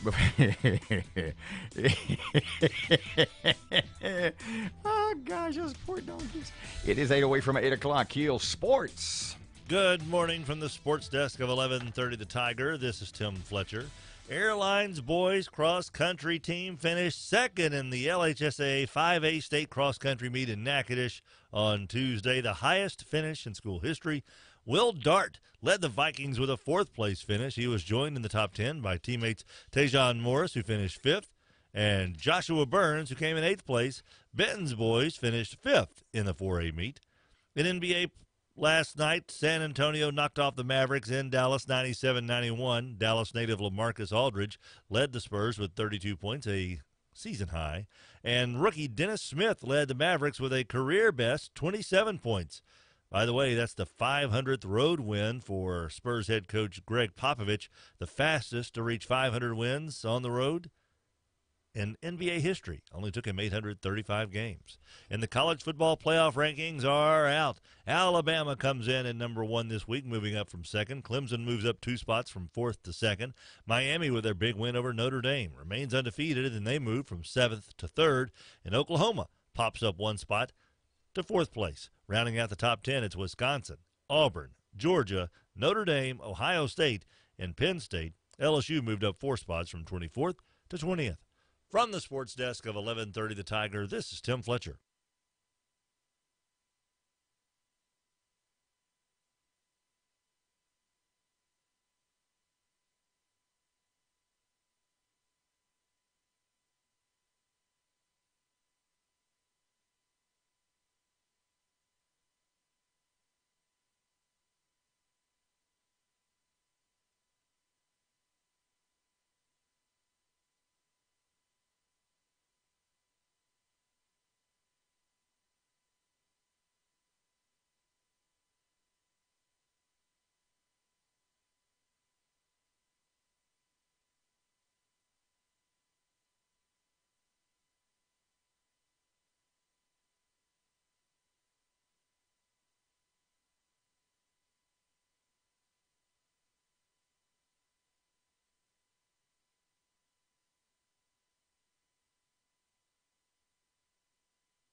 Coming up just after 8 o'clock, one of the things I promise I will do for Matt is to explain donkey basketball. I am fascinated and horrified. 101.7 FM, 710 Keel. Who's this Ted Cox guy? We're going to also be joined by Ted Cox with Caddo Juvenile Court. They are gearing up for some major changes. It's another unfunded mandate. You got to do this, but we ain't got no money for you. Explain to me what you mean. Moving 17-year-olds into juvenile court rather than adult court. We don't have the beds for them. Court or jail or both? Both. And there's been a committee. They've been working on it. Well, now we're getting closer and closer to where it's going to have to happen. And we're up the creek. And the paddle's got 18 holes in it. Explain. So aren't they just moving funds around? I mean, we can ask Mr. Ted about this. I mean, you're saving money on one hand. If you're taking money from your left hand to your right hand or right to left, isn't it just a push? Isn't it just going to balance out? No, because you have 24 beds. I got you. Where are you going to put them? Ted Cox, just after 8 o'clock, 101.7 FM, 710 Keel. Right now, here comes Sean Hannity. Your morning cup of Sean.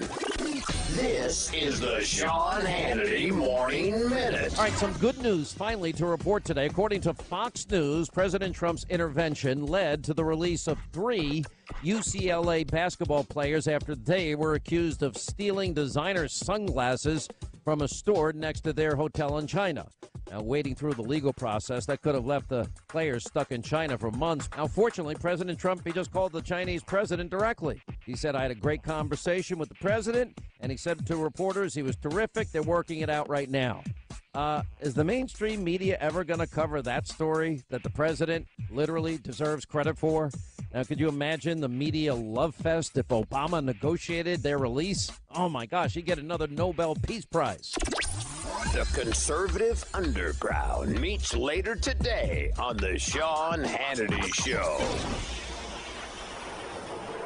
If you travel for business, book your next trip at Upside.com, and you will get two of the best gifts anybody will get this holiday season. You'll get a free pair of Bose SoundLink wireless headphones, so that gives you peace and quiet on your business trip. You'll also get the gift of a better business travel experience. Only Upside has customer service specialists. They look out for you every step of your business trip. Now, their team is hard at work 24/7, 365. They will make sure your flight, your hotel, your rental car all go off without a hitch. They're always available on demand by chat, phone, email, their app. All of that plus Upside has the best prices for flights, hotels, and rental cars. And right now, you'll get a free pair of Bose SoundLink wireless headphones just by booking your trip at Upside.com/Hannity. That's Upside.com/Hannity. Claim those Bose SoundLink wireless headphones just for trying Upside.com. Now, it's one more way that Upside is helping to reduce the stress of business travel. Upside.com. You deserve a better business trip. Minimum purchase required. See.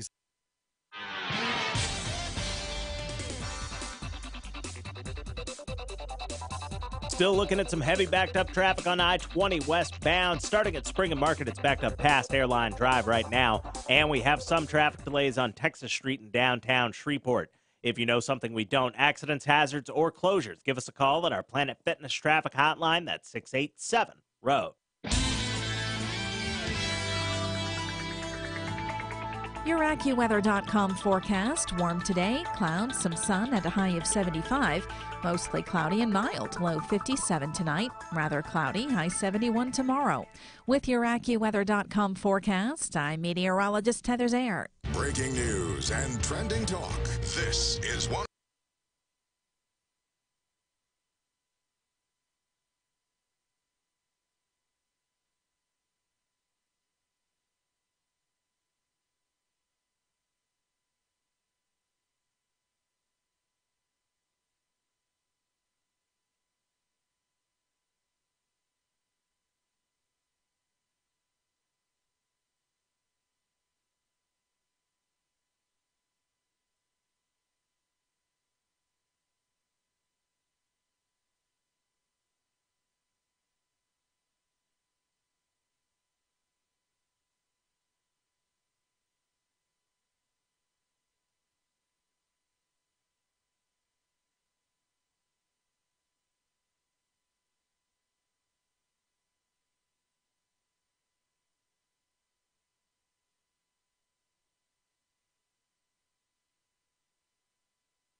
3 past 8 o'clock, Robert and Erin, 1017 FM, 710 Keel. Traffic's in a second or two right now. Erin, getting ready. Local news coming up next. The big vote on the chief of police. We'll talk more about that. Some tightened security if you're going to be doing some traveling over the holiday week. We'll have that too. And 3 fatal police shootings in our state in the past week. This Ted Cox feller, what's his job? What's he going to talk about? He is one of the chief cheeses at the Caddo Juvenile Court. Yeah, they got a lot of big changes coming down. I think it's CC, Chief Cheese, something like that. Specifically moving 17-year-olds back to juvenile, right? You bet. It's going to be a mess. A review, sort of yesterday's chat with the 3 school superintendents. A couple of things I want to mention. And yes, I promise I'll explain donkey basketball to Matt. Speaking of donkey basketball, Alabama's #1. I thought Erin would like that. Plus Fletcher in sports and traffic and weather, and is coming up this hour on KEEL.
Of information.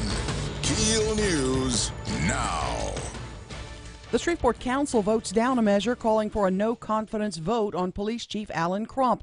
Councilman James Fleury says he's putting his faith in the mayor. I've got confidence in Mayor Tyler that she will guide this as though he might be a principal in a school that maybe needs some help, but I believe we ought to give him an opportunity and her an opportunity to work with him about his metrics and work with him and to be a better communicator. The measure failed 3-2. Council members Bowman and Lynch were not at the meeting.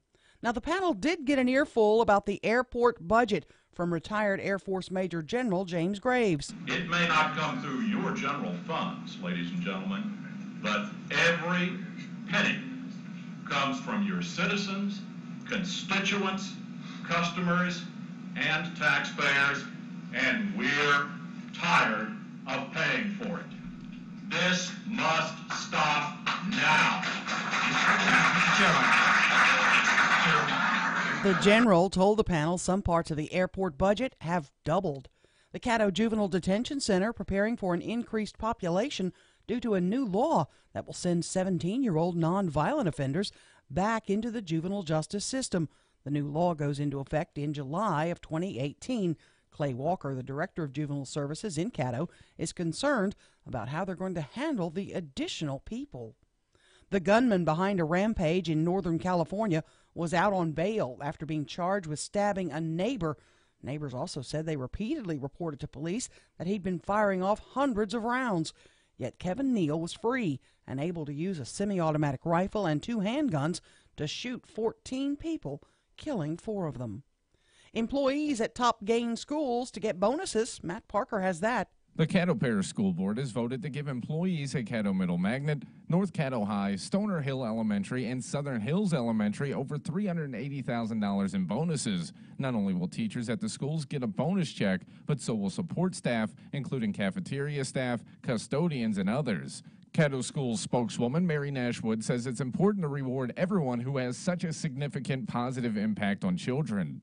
From 1017 FM and 710 Keel, I'm Matt Parker. The TSA announcing they'll be tightening security and doing stricter checks at airports this holiday travel season.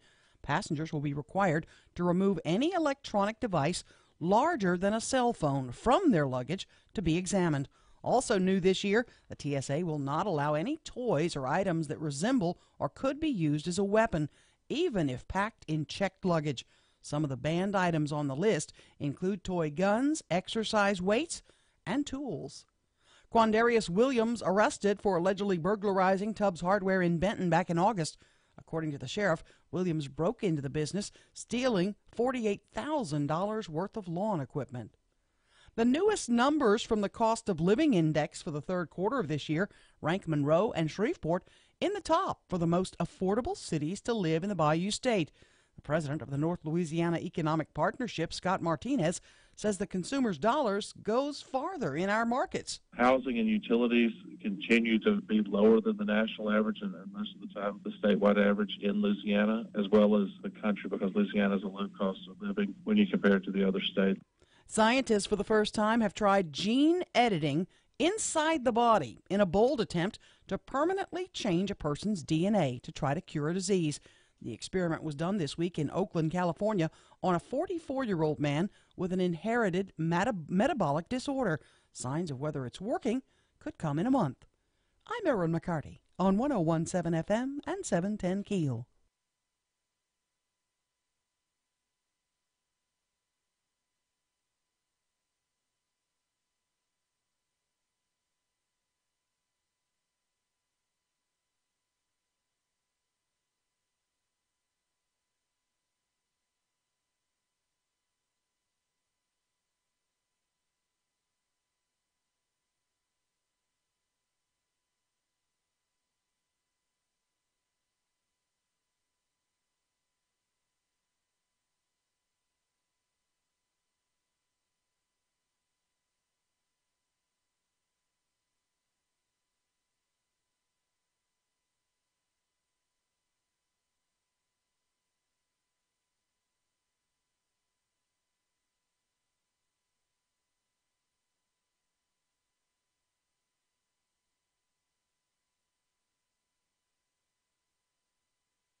Spring Electric, 865-6225 or online at jackspringelectric.com.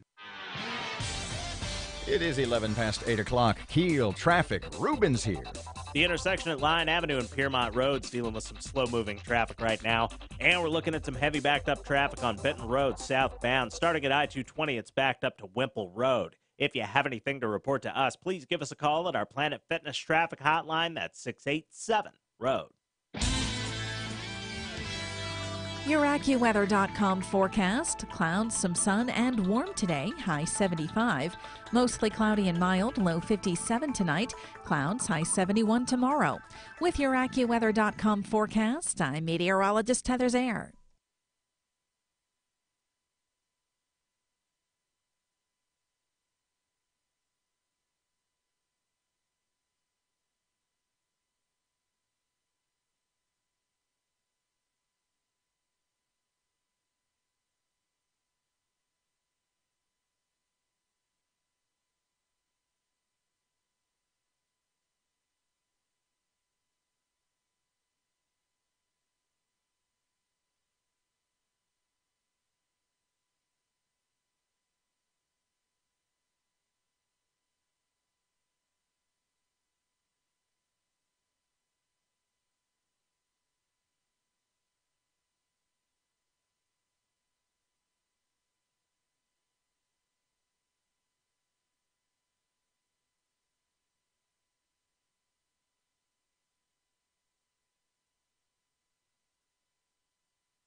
13 past 8 o'clock. Robert J. Wright, Erin McCarty, 1017 FM, 710 KEEL. Office Furniture Source is responsible for the KEEL app. It's a free download and sounds awesome. I've been meaning to call you for a couple of weeks, and this is our pal Ted Cox, who's the judicial administrator at Caddo Juvenile Court, and wondering to know, you guys have had a committee working on this for a while. State law is changing, which is moving 17-year-olds to juvenile court. Where do we stand now? We're closing in on that happening, right? Well, it's going to happen 1 July 2018. That's when we get all misdemeanors and light felonies. 17-year-olds are coming back into juvenile jurisdiction. So to answer your question, yes, there's been a lot of discussion. Keep in mind, you go back and take a look at the history. We went out for a tax increase 3 times and had our backside handed to us each time by the voters. They are our bosses, so they tell us whether or not we're going to get the funding. So what we have to do is take the funding that we receive and use it as best we can. Now, I do think that for the next 2 years, we're going to be able to handle the increase in the number of juveniles with the 17-year-olds. Again, it's misdemeanors and light felonies. 2020 is when we get the serious offenders, the serious felonies. Now, that's going to be a complete different ballgame. But for right now, I do think that we're going to be able to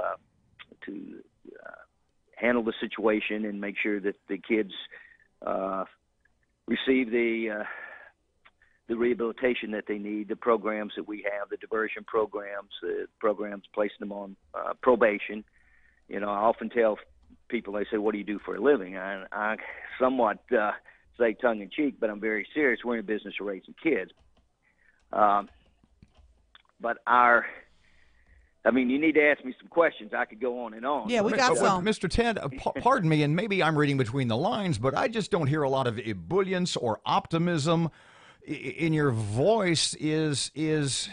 Do you think this was just now, be careful, Robert. Don't try to read anything into my Well, that's why voice, I'm asking okay? you. I might be misreading your tone. He might have an infection. You never know. I might be misreading your...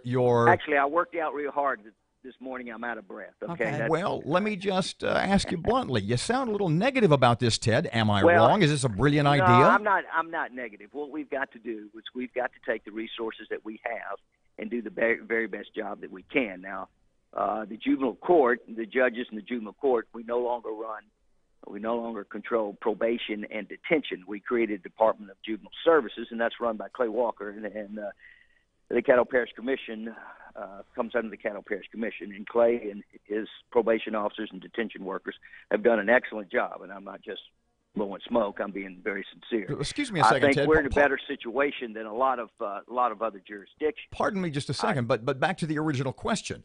Since you're the guy, since you are the boot on the ground, as it were, in your professional mind, is this a good or a bad idea? Well, I think it's a good idea with some caveats, okay? And I'm trying to wiggle out of this a little bit. I don't think you need to put a 17-year-old in with hardened adult criminals, okay? Now, put that off to the side. I also don't think, and I think it's very challenging to put 17-year-olds in with 15, 13, 14, 15-year-old kids, all right? So what we've got to do is take the situation. I would like to see, in my opinion, I think we need some kind of middle school. You know, we have what we call secure care. What is secure care? That's juvenile prison, all right? Now, and I'm kind of bouncing all over the radar screen here, but our recidivism rate coming out of detention is fairly low. But what we have to deal with is a certain element that these kids come back and forth all the time. So that's kind of our hardcore population of a few kids that we have to deal with that come back and forth. And those are the ones we try to really concentrate on. If you would say, okay, here's $1 million, do whatever you want to with it, I personally would take it and hire more probation officers. I wouldn't build or increase our jail space. Ted, let me ask you this. Did the Justice Reinvestment Act, did that have an impact on you guys too with regard to your inmates in your jail? I need it does not. That has to deal with adults. Okay, so that's my issue then. So you didn't open the door and let people out. You've got No. 24 beds, is that right? 24, 25. Okay. What do you do? When we go over that, then we have to send a memo down to the Supreme Court and explain why we're over our limit. You don't have a backup where you can send 3, hey, I'm going to call Jim Bob down in Sabine Parish and send 3 to you. No. They're calling us, okay? Okay. So what do you do when you max out? What do you do when you have more than the 24? And when they ship these kids down or back to juvenile, into the juvenile system, and you're going to be overloaded, what the heck? What's the plan? Well, we do get overloaded, okay? And we'll be quite candid. We have probably one of the better systems in the state because we have our delinquency duty judge who's on call literally 24/7. And that judge gets a call and he makes a decision whether or not, or she makes a decision whether or not that child or that juvenile stays in the detention. The majority of kids that come through detention are released. The majority of kids who are released do not commit crimes, but there is an element that goes out there and recommits crimes. All right, that's the ones we're having to deal with.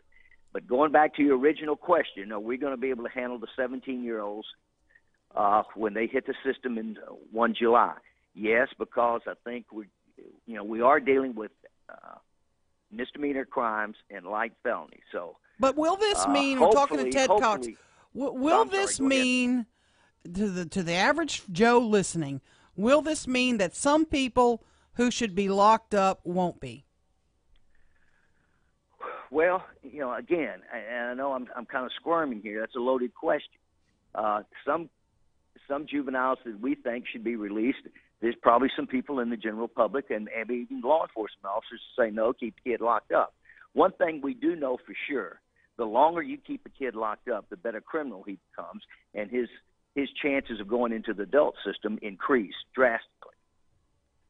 So what we try to put in place is probation officers who are very aggressive and work with these kids. We've got some very good programs. We've got a mental health court. We've got a juvenile drug court. We've got work with Volunteers for Youth Justice who run the majority of our diversion programs. So we have a comprehensive program. Actually, and I know a lot of people don't believe this, but actually juvenile crime overall is down from what it was in the 90s. But you do hear the shootouts, the armed robberies. Those are the ones that make the headlines. And those are the ones where the citizens say, well, what's going on over at juvenile court? They're not doing their job. Again, and let me just say this, I'm a humble public servant, all right? Mm-hmm. By that I mean we went out for a tax increase. Nobody's going to approve a tax increase, okay? So we have got to use the resources that we have. And that's what we're going to do, and we're going to do it as best we can. So, Ted, we're up against the clock here. I can't thank you enough. We got to do this again one day. Maybe please call back and come in studio. Join us anytime. I'll have Clay Walker with me. He can give you some real stats. We'll get you both in here and let's go in detail on it. Thanks for your time. 20 past 8 o'clock, right. 101.7 FM, 710 Keel. Here comes Ruben. Still looking at some heavy backed up traffic on I-20 westbound. Starting at Spring and Market, it's backed up past Airline Drive right now. And we have some traffic delays on Texas Street in downtown Shreveport. If you know something we don't, accidents, hazards, or closures, give us a call at our Planet Fitness traffic hotline. That's 687-ROAD. Your AccuWeather.com forecast. Warm today, clouds, some sun, and a high of 75. Mostly cloudy and mild, low 57 tonight. Rather cloudy, high 71 tomorrow. With your AccuWeather.com forecast, I'm meteorologist Heather Zayer.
22 past 8 o'clock. KEEL Sports.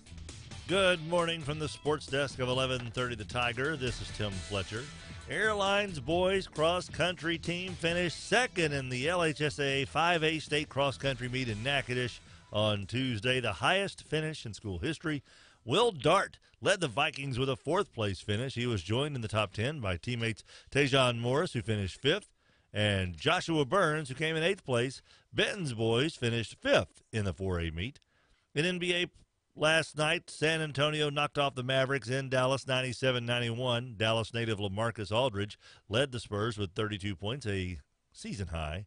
And rookie Dennis Smith led the Mavericks with a career-best 27 points. By the way, that's the 500th road win for Spurs head coach Greg Popovich, the fastest to reach 500 wins on the road in NBA history. Only took him 835 games. And the college football playoff rankings are out. Alabama comes in at number 1 this week, moving up from second. Clemson moves up 2 spots from fourth to second. Miami, with their big win over Notre Dame, remains undefeated, and they move from seventh to third.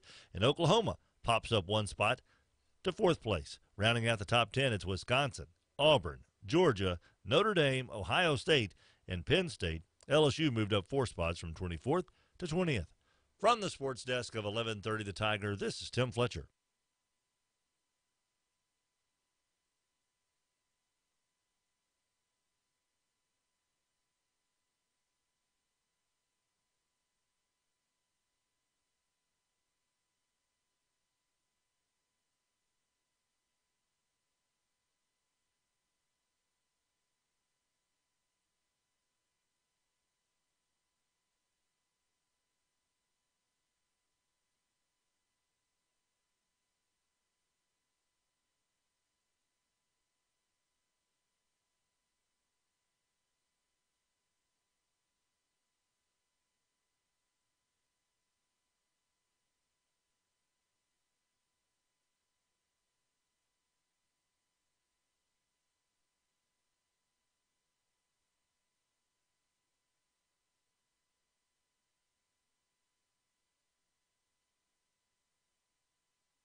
Twenty-six past 8, 101.7 FM, 710 KEEL. Robert J. Wright and Erin McCarty. Okay, so who was asking about donkey basketball? That would be me. He didn't get this. How did that come up? Oh, you wanted to ride the bull. I was interested in riding a bull. No, you really don't. No, I'm not. Those I'm are not really mean. interested. I'd be in the hospital. I mean, did you know, and I didn't know this, and I think it was one of those tough Hedeman guys that told me this, that when it comes to bull riding, all the young guys, specifically the companies that they have endorsements with, because those companies don't want them hurt. They want them out there riding bulls. Of course they do. They wear the flak jackets. I mean, they wear the vests, and they wear the helmets now. I mean, they're dressed like hockey goalies. That's crazy. But some of the older guys who have been around, who still are out there, they're still wearing the flak jackets. I mean, the protective vests. Yeah. Did you know that under their cowboy hat, they wear like metal plates under there to keep from getting hurt on the head? Yeah, I didn't know Wow, that. They did told me not. that they wear it's a metal bowl on the inside of their hat. That That's crazy. if you tap a bull rider on his hat, it's going to go clank, clank, clank. Yeah. Yeah. That's amazing. So it's like a steel toe boot for your head? Exactly right. We need to get Matt one of those. Okay, Yeah, so dealing with you donkey two. donkey baseball or softball. It's so funny. In a less politically correct time, the way it works is you find some guy who owns 6 or 7 donkeys, and you have a couple of teams, or you play against a charity and this is how it works. On defense, the third baseman, shortstop, second baseman, and 3 outfielders all sit on donkeys. You with me so far? I'm following along. The pitcher